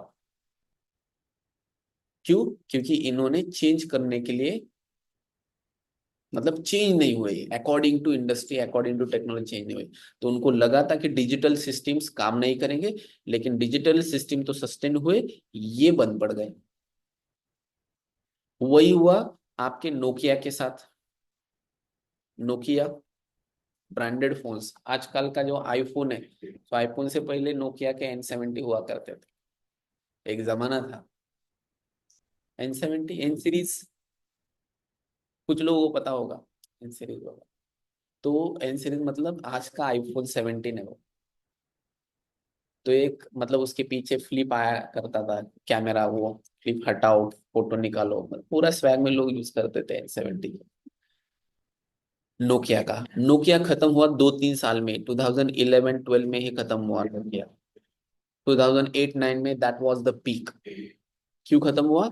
Because जैसे ही एंड्रॉयड ऑपरेटिंग सिस्टम आया टच फोन वाला, तो नोकिया वाले बोले नहीं, हम ये जो गूगल का एंड्रॉयड ऑपरेटिंग सिस्टम है वो नहीं लेंगे हम हमारे फोन में, हम हमारा सिम्बियन ही यूज करेंगे। उनके पास सिम्बियन था, वो बोले नहीं हम सिम्बियन यूज करेंगे, आपका क्यों यूज करो। तो एंड्रॉयड वाले गए सैमसंग के पास, सैमसंग वाले ठीक है, सैमसंग वाले बोले हमारा हार्डवेयर, आपका ऑपरेटिंग सिस्टम। खत्म। इसके बाद में नोकिया खत्म हुआ, सैमसंग। अब सैमसंग ऐसा है कि सैमसंग का स्टेक एप्पल से भी ज्यादा है। सैमसंग सबसे बड़ी कंपनी मोबाइल फोन में। एंड जब ये नोकिया था ना, तब सैमसंग के लोग खरीदते, मतलब देखते भी नहीं थे मोबाइल फोन को, डब्बे वाले फोन। एंड आज सैमसंग सबसे बड़ा मार्केट शेयर है मोबाइल फोन में। तो नोकिया खत्म हुआ, क्यों? क्योंकि उन्होंने ये अडाप्ट नहीं किया टेक्नोलॉजी। अब लोग अवेयर है, अब लोग अवेयर हो गए कि अगर मैंने मतलब जो भी एप्लीकेशन है वो एआई बेस्ड नहीं किए, या तो डेटा को मैंने यूज नहीं किया, तो हम खत्म हो जाएंगे। तो कंपनीज तो अवेयर है। मैं आपको बता रहा हूँ from developers point of view. So try to understand developers point of view. अगर 2010 में एक बंदा है जिसको एंड्रॉइड दिख रहा है कि एंड्रॉइड, उस टाइम पे एंड्रॉइड एंड जावा चल रहे थे, तो किसी ने बोला होगा कि नहीं मुझे एंड्रॉइड में नहीं जाना चाहिए, मुझे नहीं पता कि वो आगे जाके बंद होगा कि क्या होगा। तो एक बंदा है। एंड दूसरा है कि जिसने एंड्रॉइड में गया, तो ट्राई टू अंडरस्टैंड जो 2010 में एंड्रॉइड में चला गया, आज उसका एक्सपीरियंस हुआ है 16 ईयर्स। अगर आज किसी को 16 ईयर्स एक्सपीरियंस वाला एंड्रॉइड डेवलपर चाहिए, तो सिर्फ वो एक आदमी है। यस। तो उस टाइम पे डिसीजन लिया। आज एंड्रॉइड में जाना मतलब बोल सकते हैं कि ठीक है, मतलब सो है, या तो it is not a good decision right now. Stagnancy आ चुके हैं, काफी सारे लोग चले गए उस टेक्नोलॉजी में। ऐसे होता है टेक्नोलॉजी में, इट इज सप्लाई डिमांड वाला गेम। यहाँ पे भी, हमें भी हायरिंग में सप्लाई डिमांड का गेम है। अगर बहुत सारे लोग हैं, मतलब जैसे गवर्नमेंट जॉब्स का है, ओपनिंग है 10, एप्लीकेशन से 10 लाख, सप्लाई डिमांड गेम। कितने चांसेस है? बहुत कम चांसेस। तो ये जो ऑलरेडी डेवलप्ड टेक्नोलॉजीज है, उसमें हम बोल सकते हैं कि we are late to get into the technology. तो अगर आप अर्ली बर्ड होते हो कोई भी टेक्नोलॉजी में, तो उस केस में obviously we get that kind of benefit. तो अब पहला क्वेश्चन ये है कि एआई खत्म हो सकता है क्या? तो इसमें डिस्कशन करने में भी पॉइंट नहीं है, क्योंकि एक ऐसी टेक्नोलॉजी है कि आप देख सकते हैं कि इससे दुनिया कितनी बदल रही है। मुझे एक्सप्लेन भी करने की जरूरत नहीं। अगर मैंने आपको बोला कि आज से चैट जीपीटी बंद, यूज करना खत्म, बंद, लिटरली ऐसे ऐसे लोग हैं कि वो अब काम भी नहीं कर सकते। दूसरी बात, जो कंपनीज है, ये कंपनीज एनकरेज करते हैं एआई यूज करने के लिए। आपने गलत सुना होगा कि अरे कंपनी में यूज नहीं करने देते। नहीं, कंपनी वाले बोलते कि नहीं, तू खुद कोड मत लिख, एआई से कोड ले ले, देन उसके बाद में इंटीग्रेट कर। सो कंपनीज एनकरेज। अभी एनवीडिया का ही आया था न्यूज, 10-15 दिन पहले का न्यूज है, एनवीडिया के सीईओ है, चाइनीज बंदा है, तो उसने डायरेक्टली सर्कुलर निकाला कंपनी में कि कोई खुद से कोड नहीं करेगा, कोड के लिए यूज देयर ओन एलएलएम, मतलब जैसे हमारा चैट जीपीटी एक एलएलएम है, लार्ज लैंग्वेज मॉडल, उनका खुद का एक मॉडल है, वो यूज करो, उससे कोड जनरेट करो, डोंट वेस्ट योर टाइम। हाँ, उसके बाद में जो कोड है वो आपको समझ के आपके सिस्टम में इंटीग्रेट करना है, तो कोडिंग आना चाहिए, बट हर एक छोटी चीज आपको खुद को करने की जरूरत नहीं है। So people are encouraging this, तो इसलिए ये पीछे नहीं जा सकते टेक्नोलॉजी हमारा कभी भी, जैसे एआई से हम पीछे नहीं जा सकते, ऐसे नहीं बोल सकते कि यार ये टेक्नोलॉजी है इसको बंद करो पीछे जाओ। सो टेक्नोलॉजी पीछे कभी नहीं जाते, that always go in forward direction, so technology खत्म नहीं होती कभी भी। तो ये मैंने स्पेसिफिकली क्यों बताया, बिकॉज लोग थोड़ा सा मिसअंडरस्टूड कर रहे हैं कि एआई बबल का मतलब टेक्नोलॉजी के रिलेटेड है, नहीं, ये स्टॉक्स के रिलेटेड है, ये सही भी है। जो कंपनी ही काम नहीं कर रहे, उसके कोई फाइनेंशियल रिपोर्ट्स नहीं, कुछ नहीं, तो उसमें क्यों पैसे इन्वेस्ट कर रहे हैं आप, वो खत्म। ये हुआ था आई थिंक 2000 डब्ल्यू बबल है ना, ये वही हुआ था उस टाइम पे, 2000 में स्टॉक मार्केट क्रैश हुआ था, ये वही रीजन है। उस टाइम पे लोगों ने क्या किया, अगर कोई कंपनी ऑनलाइन बिजनेस कर रही है मतलब वहां पे पैसे इन्वेस्ट करो, जो लोग डब्ल्यू मतलब वेब पे जा रहे हैं बिजनेस, तो वहां पे लोगों ने बहुत पैसे डाले, ये यहाँ पे नहीं हुआ था, यूएस में हुआ था। तो जैसे ही पता चला पूरा धड़ाम स्टॉक मार्केट में। अब जो एआई का चल रहा है वो इंडिया में भी चल रहा है, इसलिए थोड़ा सा देखो कौन सी कंपनी में आपको इन्वेस्ट करना है कौन सा नहीं। तो AI bubble is related to stock market, is not related to technology. Technology में वी हैव अनलिमिटेड अपॉर्चुनिटीज, बताता हूँ मैं आपको आगे जाके, ठीक है। Understood about the scope of technology. तो टेक्नोलॉजी में अगर आपको कभी जाना है, कोई भी टेक्नोलॉजी जाओ, लेकिन अर्ली बर्ड्स को ऑलवेज गेट द बेनिफिट, ठीक है। लिटरली मैं आपको बताऊं, अगर आपके पास जनरेटिव एआई का स्किल है अभी फिलहाल, मतलब इसमें काफी सारे ओपनिंग्स हैं, तो अभी मेरे फोन में इतने सारे ओपनिंग्स पड़े हो कि इसमें मुझे ये मतलब इतने इतने एक्सपीरियंस वाला बंदा काम के लिए चाहिए, मेरे पास देने के लिए लोग नहीं है। ये हालत है कि आप कितने भी पैसे मांगो, लोग पैसे देने के लिए तैयार है, कंपनीज पैसे देने के लिए तैयार है, आपको आपके पास ये स्किल्स चाहिए। अब ये स्किल वाले लोग क्यों नहीं, because this is very latest technology, ये 2-3 साल का कमाल है सिर्फ, एंड अगर आप एजेंटिक एआई वगैरह बोलेगी इसके अंदर, तो ये तो 6-7 महीने वाली चीज है, सिर्फ 1 साल एट मैक्स, यानी बहुत चेंज हो रहा है। तो इसलिए इसमें लोग ही नहीं है काम करने वाले। अब आप बोलोगे सर यहाँ पे तो बीटेक कॉलेज है, उसमें डेटा साइंस का एक ब्रांच है, एंड वहाँ पे 200 बच्चे पास आउट हो रहे हैं एंड उनको जॉब नहीं है।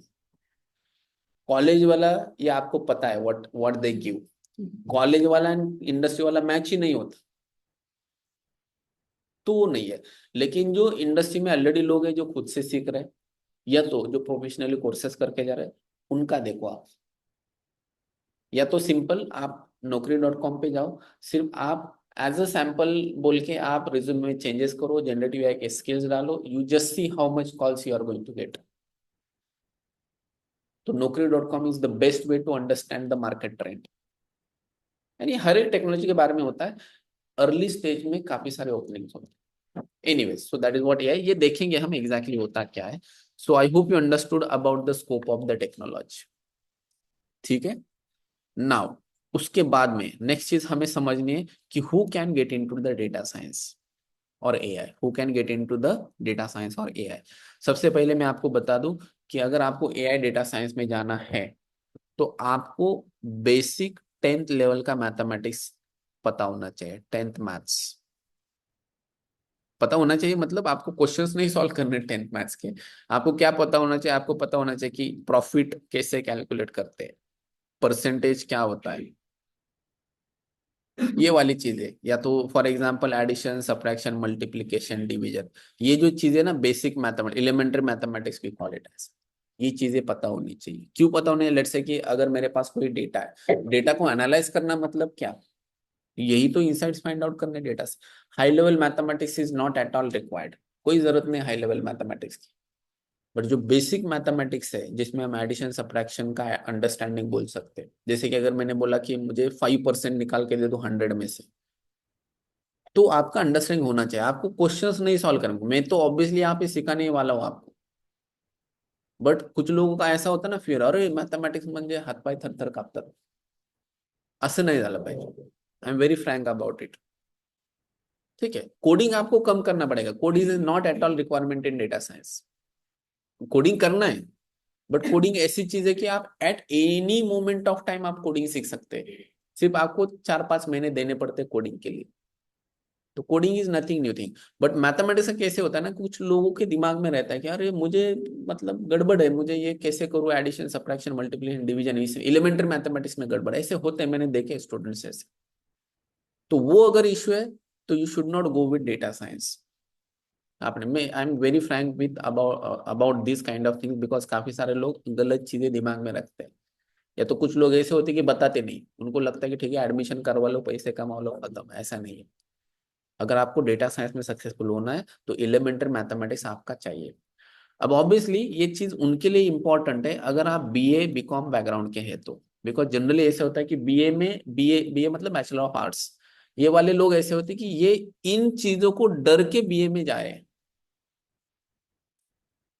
ये डर गए ना, ये परसेंटेज कैसे निकालना है, एडिशन कैसे करना है, सब्ट्रैक्शन कैसे नहीं, तो ये इन लोगों के। अगर आप ऑलरेडी इंजीनियर हो तो ऑब्वियसली इसको डरते, तो ऑब्वियसली आप इंजीनियर भी नहीं बन सकते। इंजीनियर छोड़ो, 11-12 भी नहीं कर सकते, तो आपको ऑलरेडी पता है।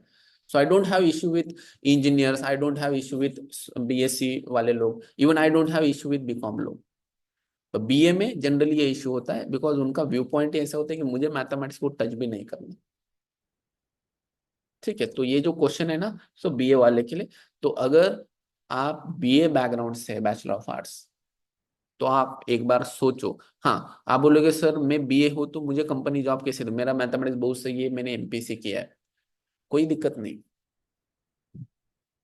कंपनी को कोई दिक्कत नहीं, company never look into your background. हाँ, ऐसे कुछ जॉब रोल्स होते हैं वहां पे इट एक्चुअली मैटर, जैसे कि वेब डेवलपमेंट है या तो ऐप डेवलपमेंट है, कि जहाँ पे कंप्यूटर साइंस का नॉलेज रिक्वायर्ड है, तो वहां पे कंपनी बोलती है कि मुझे कंप्यूटर का ही बंदा चाहिए।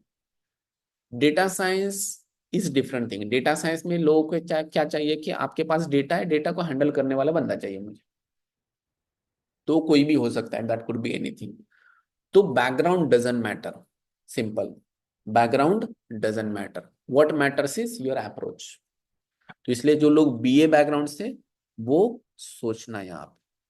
अगर आप इंजीनियरिंग बैकग्राउंड से, बीएससी बैकग्राउंड, सो आप ये मतलब ये चीजें तो आपके लिए काफी आसान हो गई उस केस में। आप बोलेगे सर क्या कुछ भी मतलब बता रहे, ये तो सिंपली सबको ही पता होता है ना, सबको पता होना चाहिए। बट मैंने देखे कुछ स्टूडेंट कि ये इन चीजों को डरते हैं। ठीक है, तो ये है that who can get into data science. Clear? अब आप बोलोगे सर कोडिंग का तो आपने बताया नहीं, डोंट वरी, कोडिंग आपको नहीं आ रहा है तो मेरे लिए अच्छी बात है। क्यों? अगर आपको कोडिंग नहीं आ रहा है तो मेरे लिए अच्छी बात है। The reason is that half knowledge is always dangerous. अगर आपको आधा आधा कोडिंग आ रहा है ना, तो मेरा पहला मतलब मेरे एफर्ट्स इसमें चले जाते हैं कि तू जो सीखा है ना वो गलत है ये बताने में, एंड उसके बाद में उसका नॉलेज निकालो पहले, उसके बाद में हमारा नॉलेज ऐड करो। तो इससे बेटर है, मेरे यहाँ पे सबसे बढ़िया जो परफॉर्म करने वाले लोग हैं ना डेटा साइंस एंड एआई में, एंड वो ऑलरेडी इंडस्ट्री में भी जाके बढ़िया काम कर रहे हैं, वो बीएससी बैकग्राउंड के। इंजन वालों को थोड़ा सा ईगो हर्ट हुआ होगा, but that is true, that is true. क्योंकि बीएससी वाले पहले तो एफर्ट्स लेते हैं बहुत लोग। मुझे नहीं पता यहाँ पे कितने बीएससी वाले ले, कितने इंजीनियरिंग वाले, बट पहले बता दो ये एफर्ट्स लेते हैं। दूसरी चीज, उनके पास ऑप्शन नहीं है। इंजीनियर वाला क्या बोलता है, लेट्स से कि मैकेनिकल इंजीनियर, वो क्या बोलता है कि ठीक है ना, ये नहीं है ना, तो मुझे एक प्रोडक्शन प्लांट में जॉब मिल रहा है, वो तो मुझे वैसे भी 20,000 ऐसे भी दे रहे हैं बिना पढ़ाई किए सैलरी।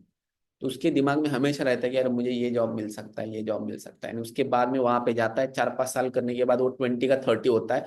बाद में ऐसे पता चलता है कि हमारा जो किराया है ना, घर का किराया, वो ज्यादा बढ़ गया है मेरे सैलरी से। बाद में फिर से आता है 4-5 साल के बाद। लेकिन बीएससी वाला, उसके पास ऑप्शन नहीं है। तो पहली चीज तो ये एफर्ट्स लेने वाले होते हैं, दूसरा उनके पास ऑप्शन नहीं है, एंड तीसरी बात उनको प्रोग्रामिंग बिल्कुल भी नहीं आता। तो इसलिए उनके लिए सीखना काफी इजी बन जाता है। तो बहुत बढ़िया रिकॉर्ड है बीएससी वाले स्टूडेंट्स का। एनीवेज, तो वो मुझे नहीं चाहिए from your side. I want your approach positivity, ये तो मैं बता दूंगा, एज वेल एज ये चाहिए। अगर आपको किसी ने बताया कि अरे कोई जरूरत नहीं होती मैथमेटिक्स की, तो ऐसा नहीं। मैथमेटिक्स मतलब जनरल जो 10th का मैथमेटिक्स है, जो डे टू डे लाइफ में हम यूज करते हैं, दुकानात गेले तुम्ही डीमार्ट में जाते, डीमार्ट में जाने के बाद आपने खरीदे 4 आइटम्स 100 रुपए वाला, आपको समझ में आना चाहिए कि 400 मुझे पे करने हैं। अगर उसने बोला कि 10% डिस्काउंट, आपको समझ में आना चाहिए कि 40 रुपीज डिस्काउंट आ गया है उसके ऊपर। ये जनरल मैथमेटिक्स आना चाहिए, ठीक है। एनीवेज, तो बाकी बैकग्राउंड डजंट मैटर, कंपनीज को कोई फर्क नहीं पड़ता बैकग्राउंड। हाँ, त्याच्यामध्ये वॉट एवर मैथमेटिक्स में यूज, उसमें सबसे ज्यादा यूज किया जाता है मैट्राइसिस, और उसके बाद में एक जगह पे कैलकुलस भी यूज किया जाता है, बट वो मैं सिखाता हूँ। Simple mathematical formula that is simple mathematical formula. C होता क्या है कि वो भी 10th का ही फॉर्मूला है, ये जो फॉर्मूला ना that is what ax plus by formula, ये देखा है ये मैथमेटिक्स में, ठीक है। अब फिलहाल ये मैं एक्सपेक्ट नहीं करता, उसने पूछा इसलिए बता रहा हूँ, वो वाला फॉर्मूला है। लोग उसको बहुत ज्यादा कॉम्प्लेक्स करते हैं, इसमें ऐसे लिख देंगे समेशन ए आई एक्स आई, उसके बाद में उसके पैरामीटर्स प्लस बी, ऐसे बहुत ज्यादा कॉम्प्लेक्स करके बताते हैं। डोंट वरी, इसको सिंपल वे में समझना होता है, दैट्स इट।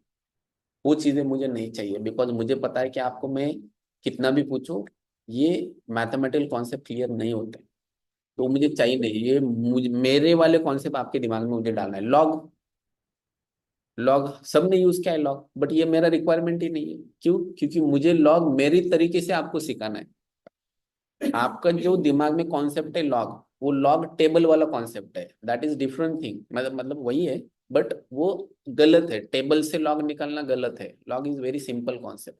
तो मेरी तरीके से मैं सिखाता हूँ, मैं मैथमेटिक्स यहाँ पे सिखाता हूँ, स्टैटिस्टिक्स सिखाता हूँ, कैलकुलस सिखाता हूँ, बट कुछ ऐसी चीजें कि जो मैं नहीं सिखा पाऊंगा, वो है कि एडिशन कैसे करना है, सब्ट्रैक्शन कैसे करना है, तो इसलिए वो रिक्वायरमेंट है। बाकी वो आप भूल के आ जाओ, आपका लॉग का कॉन्सेप्ट भूल जाओ, आपके दिमाग में जो है, आपके दिमाग में जो कैलकुलस का कॉन्सेप्ट है वो भूल जाओ। मुझे पता है किस तरीके से आपने प्रिपेयर किया है, बिकॉज हमारे यहाँ पे काफी खराब तरीके से सिखाया जाता है मैथमेटिक्स।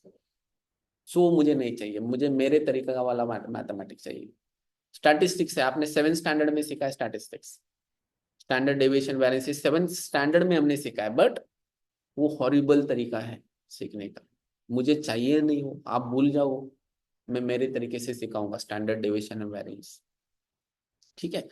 सो एनीवेज, तो what I need is this is what I need, clear. And जो बाकी के कॉन्सेप्ट है जो मुझे यहाँ पे चाहिए, एडवांस कॉन्सेप्ट है, ये मैं सिखाने वाला हूँ आप, क्लियर, ठीक है। नाउ अब हम डिस्कस करते about what is next, job roles and skills.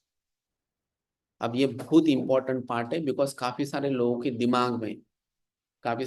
दिमाग में इसके रिलेटेड क्वेश्चंस है कि sir data analyst, data scientist, AI engineer, Python developer, क्या क्या डिफरेंस है इसमें, मैं आपको 5 मिनट में क्लियर करके देता हूँ। सो ये समझने के लिए मैं क्या करता हूँ, मैं आपको बताता हूँ project life cycle. Project time हो है हमारा, give me 10 minutes. Project life cycle, project life cycle, तो इससे समझते हैं कि कौन सा जॉब रोल कहाँ पे कैसे काम करता है। हम क्या करते हैं, थोड़ा सा इंटरेस्टिंग, जिसमें महाराष्ट्रियन लोग काफी इंटरेस्ट से देखते हैं उस कॉन्सेप्ट को, वो वाला प्रोजेक्ट लेते हैं। हमें बहुत इंटरेस्ट होता है, वो वाला प्रोजेक्ट लेते हैं। कौन सा इंटरेस्ट? इलेक्शंस वाला एक प्रोजेक्ट लेते हैं। ऐसे समझ लो कि कोई तो पार्टी है, पॉलिटिकल पार्टी, ऐसे बीजेपी ये पकड़ लो। सो बीजेपी हमारे कंपनी के पास आ गई, हमारी जो कंपनी है वो कंपनी पॉलिटिकल डेटा एनालिटिक्स का काम करती है। मतलब डेटा कलेक्ट करो, प्रोसेस करो, और वो इनसाइट्स बीजेपी को प्रोवाइड करो। तो बीजेपी मतलब अभी हम बोल सकते हैं कि देवेंद्र फडणवीस जी हमारे यस बीजेपी के लीडर है, तो उनके साथ हमें काम करना है। अब प्रोजेक्ट क्या करना है, देखो, आई am not aligned with any political party, otherwise Congress वाले छोड़ जाएंगे। Nothing like that, I am not, business वाले बंदे ने किसी भी पॉलिटिकल पार्टी से अलाइन नहीं करना चाहिए, ठीक है। So I am not with respect to any political party, मैं सिर्फ एक एग्जाम्पल दे रहा हूँ, ठीक है। कांग्रेस वाले नाराज मत होना, या तो बीजेपी वाले फिर से नाराज मत, बिकॉज काफी सारे मैं बोलूंगा तो आपको बुरा लगेगा, तो ऐसा कुछ नहीं, I am just giving the example, क्योंकि महाराष्ट्र में पॉलिटिक्स सेंटर में होता है। तो लोगों को मतलब दिल से लगता है कि अरे ये ऐसा ऐसा है, तो इसलिए मैंने ये एग्जांपल लिया। तो ऐसे समझ लो कि बीजेपी एक पार्टी, इनके पास बहुत सारे पैसे हैं बीजेपी के पास, तो ऑब्वियसली जिनके पास पैसे उनके पास ही हम जाएंगे प्रोजेक्ट लेने के लिए। इन्होंने हमें प्रोजेक्ट दिया, प्रोजेक्ट ये दिया है कि अभी हमारे यहाँ पे जो इलेक्शंस हो रहे हैं तो इस इलेक्शन के लिए इनको हेल्प करना। तो फडणवीस जी हमारे जो सीएम है उन्होंने हमें एक प्रोजेक्ट दिया है। प्रोजेक्ट क्या दिया है कि वो बोले कि मुझे ऐसा एक प्लेटफॉर्म बना के दे दो कि मैं लाइव देखूं कि कहाँ पे क्या चल रहा है। लेट्स से कि अभी फॉर एग्जांपल स्टेट इलेक्शन है, तो स्टेट इलेक्शंस में मुझे देखना है कि ये जो पुणे कॉन्स्टिट्यूएंसी है तो वहाँ पे लोगों का क्या बोलना है, वहाँ पे कितने फीमेल है कितने मेल है, वहाँ पे एजुकेटेड कितने कितने कम एजुकेटेड है, वहाँ पे अगर मैंने ये पॉलिसी डिसाइड किया तो वहाँ पे कितना वोट कन्वर्ट होगा, मैं कहाँ पे लैग कर रहा हूँ। लेट्स से मैं लैग कर रहा हूँ बारामती में फॉर एग्जाम्पल, तो वहाँ पे मैं कौन सा पॉलिसी अनाउंस करूँ सो दैट वो ऊपर चले जाएंगे या तो प्रो बीजेपी हो जाएंगे, समथिंग लाइक दैट। यही तो काम करते हैं ना वो। तो इसके लिए उनको चाहिए डेटा एंड उसके ऊपर पूरा काम चाहिए। तो what will do is as a political data analytics वाली कंपनी, सबसे पहले हम डेटा को कलेक्ट करेंगे। क्लियर? सबसे पहले हम डेटा को कलेक्ट करेंगे। For example we are in Pune. अब पुणे मतलब लगभग वैसे 50-50 है, बीजेपी एंड कांग्रेस राष्ट्रवादी जो भी है, दो अलग अलग पार्टी, तो उसमें लगभग 50-50 है। तो सबसे पहले हमने कलेक्ट किया डेटा, हमने जाना कि लोग क्या बोल रहे हैं। तो यहाँ पे समझ में आया तो लोगों का 50-50 बोलना है। ठीक है, तो हमें क्या करना है, डेटा को अब एनालाइज करना है। डेटा कलेक्ट करने के बाद डेटा को एनालाइज करने के लिए we need to do data cleaning. Data cleaning बोलो, प्री प्रोसेसिंग बोलो, मैं जनरल लिख रहा हूँ डेटा क्लीनिंग। अब डेटा क्लीनिंग क्यों? देखो डेटा कलेक्ट करने वाले जो लोग हैं ना वो नॉन टेक्निकल लोग होते हैं। वो डेटा कलेक्ट कैसे करते हैं? लेट्स से कि आपके पास आए, आपको पूछा आपका नाम वगैरह, आपको क्या लगता है कौन सी पार्टी जीत के है, आपको क्या लगता है कौन सीएम होना चाहिए, ये जनरल क्वेश्चंस पूछते हैं। एंड वो लॉन्ग नॉन टेक्निकल लोग होते हैं, वो एक्सेल में डेटा लिख के रखते हैं या तो गूगल फॉर्म्स वगैरह यूज करते हैं टू कलेक्ट द डेटा। काफी लोग ऐसे होते हैं कि वो लिख के लेके जाते हैं डेटा। तो ये कलेक्ट किया हुआ डेटा, तो ऑब्वियसली उसमें कुछ इश्यूज होते हैं। किस लोगों ने कोई बर्थ ऑफ डेट में अलग अलग फॉर्मेट यूज किए, कहाँ पे डैश यूज किए, कहाँ पे स्लैश यूज किए, समथिंग लाइक दैट। तो उस डेटा को क्लीन करना पड़ता है, एक प्रॉपर स्टैंडर्ड फॉर्मेट में हमें कन्वर्ट करना पड़ता है। Unless and until we convert that into same format, हम उसको एनालाइज करने के लिए यूज नहीं कर सकते। तो डेटा हमने कलेक्ट किया, उसके बाद में डेटा को क्लीन भी किया। अब क्लीन करने के बाद हमें डेटा एनालाइज करना है। अब data analytics means what? Data analytics, data analytics means what? देखो मेरे पास अब डेटा आ चुका है, मुझे पता है कि ये जो पुणे है ना, पुणे में मेरे पास 5,000 लोगों का डेटा है। अब 5,000 लोगों में लेट्स से कि 2,000 ladies are there and 3,000 male are there. जो भी ये 5,000 लोग है उसमें से 18 के बिलो एज वाले लोग लगभग 40% है। 18 बिलो वाले, सॉरी 18 to 20 वाले न्यू वोटर्स हम बोलते हैं, ये काफी मैटर करता है आजकल। तो वो कितने लोग हैं, उसके बाद में कम्युनिटी वाइज कितने लोग हैं, मुस्लिम कितने, हिंदू कितने, वो सारे डिटेल्स हम यहाँ पे रिकॉर्ड करके रखते हैं। अब ये जो डेटा एनालिटिक्स है इससे हमें पता चलता है कि कौन से लोग, लेट्स से कि फॉर एग्जांपल मुस्लिम कम्युनिटी के लोग हैं तो they are pro Congress in general, या तो लेट्स से कि फॉर एग्जांपल कुछ एरियाज है पुणे में, let's say Kothrud is there, then after that core Pune is there, so they are pro BJP. तो एज अ देवेंद्र फडणवीस उनको देखना है कि अरे ये जो लोग है ना, फॉर एग्जांपल कोंडवा में बहुत ही कम वोट्स आ रहे हैं, तो वहां पे ऐसा क्या करे कि सो दैट वो लोग हमें वोट करें। तो सबसे पहले उनको देखना तो पड़ेगा कि कहाँ कहाँ पे हमें कम वोट आने वाले। तो जो एग्जिस्टिंग डेटा पे जो एनालिसिस होता है, एग्जिस्टिंग डेटा पे जो एनालिसिस होता है ना, that is what data analytics is.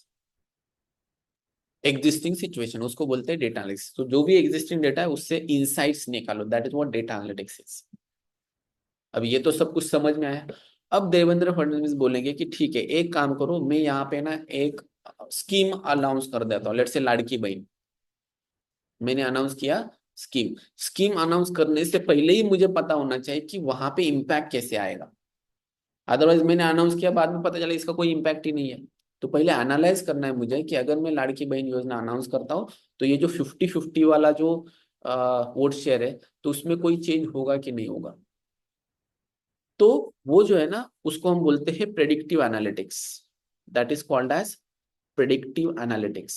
Predictive analytics, predictive analytics मतलब अगर मैंने कोई उसमें चेंज किया तो मेरे रिजल्ट में क्या चेंज होने वाला है।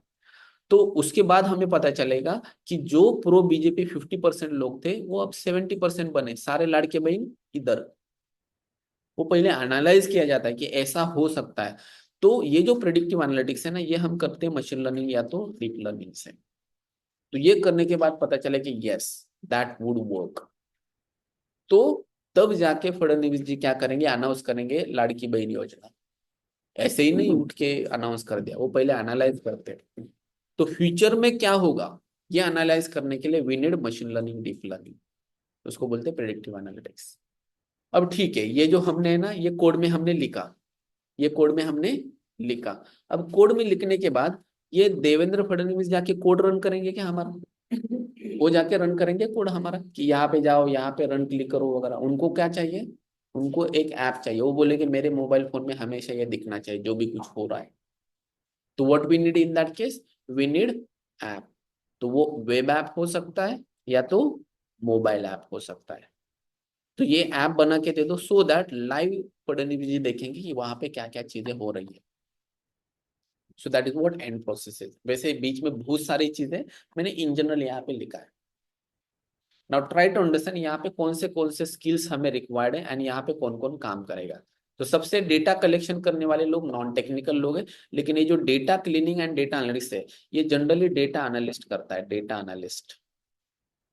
This is been done by data analyst, ये वाला पार्ट। अगर बहुत बड़ा डेटा है, बहुत बिग डेटा बेस है, जैसे कि इंस्टाग्राम के पास डेटा है, फेसबुक के पास डेटा है, यूट्यूब के पास बहुत बड़ा डेटा है, तो उसके लिए अलग प्लेटफॉर्म्स होते हैं। तो डेटा को क्लीन करना, प्रोसेस करना तो एक प्रॉपर प्रोसेस होता है, ETL process, and that is done by data engineer. That is done by data, सिर्फ इतना ही करता है, बट ये काफी बड़ा डेटा होता है। देन उसके बाद में अगर मुझे ये प्रेडिक्टिव मॉडलिंग करना है, ये predictive analytics, machine learning, deep learning, या तो यहाँ पे कुछ NLP के प्रोजेक्ट होते हैं, कंप्यूटर विजन के प्रोजेक्ट होते हैं। जैसे मैंने आपको अमेजोन का एग्जांपल दिया कि मैं फोटो निकालूंगा, अमेजोन को पता चलेगा कि इसको कौन सा प्रोडक्ट चाहिए। That is what computer vision is. या तो ऑटोनोमस ड्राइविंग वाला कार आपका, ऑटोमेटिकली उसको बता दो, ड्राइवर की जरूरत ही नहीं है। इंडिया में नहीं है वो। यहाँ पे जो है ना ADAS, that is not autonomous driving. ADAS में लोग क्या करते हैं, तो हाथ छोड़ के ड्राइविंग करते हो। That is not recommended. वो सिर्फ असिस्टेंस है कि आपको बताएगा कि लेन के बाहर जा रहा है, अंदर जा रहा है, या तो आगे से कोई कार आ रहा है। तो ऑटोनोमस ड्राइविंग नहीं है, तो ऐसा मत करो। पहली चीज तो मैं बोलूंगा एडास खरीदो मत, 2.5 लाख क्यों देने, it is useless in India, right. हाँ, जो बाहर आप देखते हो ना, बाहर जाओगे तो आप टैक्सी वगैरह ड्राइवर लेस है अभी US में। तो वो जो है ना, वो कंप्यूटर विजन का एप्लीकेशन है, या तो आप चैट GPT वगैरह यूज करते हो, NLP का एप्लीकेशन है। ठीक है, तो ये बनाने के लिए we need machine learning engineers, machine learning और AI इंजीनियर्स। ये बनाने के लिए वी नीड मशीन लर्निंग या तो AI इंजीनियर्स। देन ये जो है ना, ये तो ठीक है, ये आपने मॉडल बन ले, लेकिन आपको ऐप बनाने के लिए we need Python developers. We need Python developers. ये करने के लिए वी नीड पाइथन डेवलपर्स। मतलब आपने पूरा AI का काम किया, लेकिन आपको एक वेब एप्लीकेशन बनाना है। आप ऐसे समझ लो कि वेबसाइट बनाना है या तो मोबाइल का ऐप बनाना है, समथिंग लाइक दैट। तो in that case we need Python developers. हाँ, ये जो डेटा साइंटिस्ट या तो data analyst, AI engineer, ML engineer, ये भी पाइथन में ही काम करते हैं, लेकिन they are specific to the task कि उनको सिर्फ वो मॉडल बनाना है, प्रेडिक्टिव मॉडल, या तो उनको सिर्फ एग्जिस्टिंग डेटा को एनालाइज करना।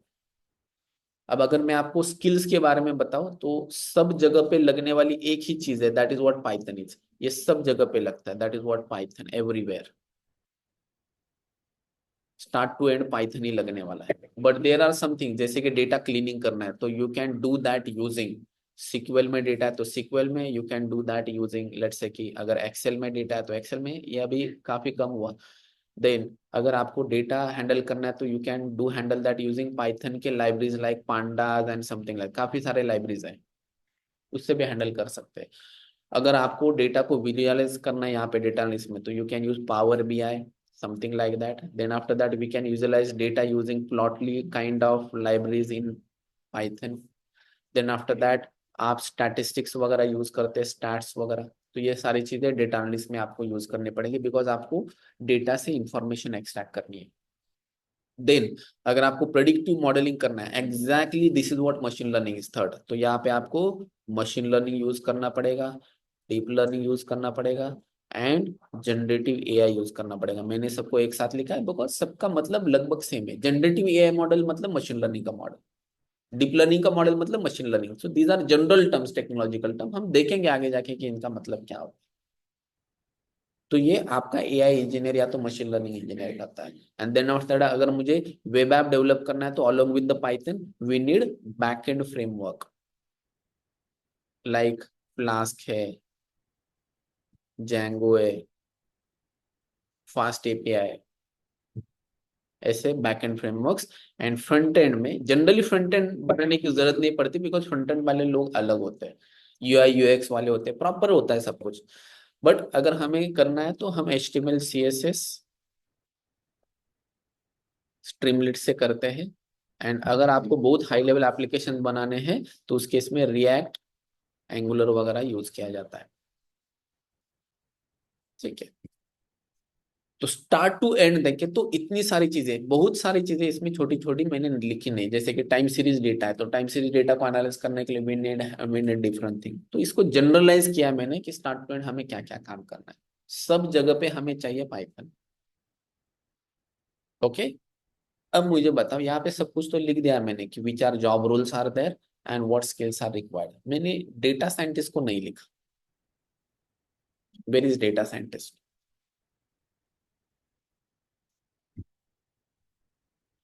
क्या लगता है आपको डेटा साइंटिस्ट क्या करेगा? क्या करता होगा data scientist?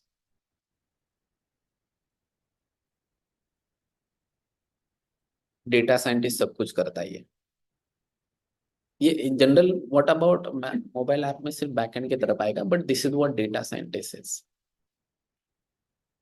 This is what data scientist is. लोग ऐसे एक्सपेक्ट करते हैं कि उसको सब कुछ आना चाहिए एंड इसीलिए इसको बोला जाता है साइंटिस्ट। अब ट्राई टू अंडरस्टैंड, साइंटिस्ट इसलिए नहीं कि ये एक्सपीरियंस बंदा होता है, साइंटिस्ट इसलिए कि बिकॉज उसको डेटा के ऊपर रिसर्च करना पड़ता है कि मैं कैसा डेटा कैसे यूज करूँ, तो थिंकिंग आना चाहिए। शर्लॉक होम्स पता है? शर्लॉक होम्स सुना है? शर्लॉक होम्स डिटेक्टिव, वो कैसे सोचता है ना, वैसा थिंकिंग डेटा साइंटिस्ट का होना चाहिए। तो it is very powerful term. तो ऑब्वियसली डेटा साइंटिस्ट बनने के लिए आपको थोड़ा सा एक्सपीरियंस लेना पड़ता है। एज अ फ्रेशर आप डायरेक्टली डेटा साइंटिस्ट नहीं बन सकते। आपको generally data analyst as start करना पड़ता है, तो machine learning as a engineer start करना पड़ता है, तो पाइथन डेवलपर एज स्टार्ट करना पड़ता है। थोड़ा सा एक्सपीरियंस आने के बाद आपको डेटा साइंटिस्ट बनाया जाता है। ओके, तो this is in general life cycle. इससे आपको इन जनरल समझ में आता है कि एग्जैक्टली होता क्या है डेटा साइंस। जो एग्जाम्पल हमने लिया तो ये हम देखते हैं डे टू डे लाइफ। ठीक है, इसका स्क्रीनशॉट ले लो, इसका स्क्रीनशॉट ले। अगर लिखा है तो स्क्रीनशॉट की जरूरत नहीं, अगर नहीं लिखा है तो इसका स्क्रीनशॉट ले लो। स्क्रीनशॉट मतलब फोटो निकालना।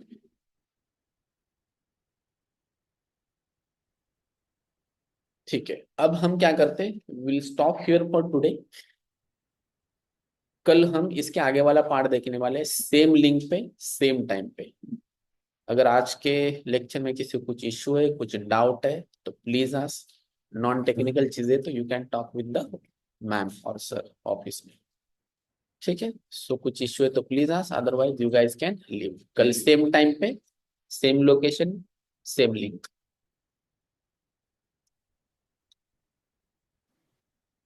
Thank you sir.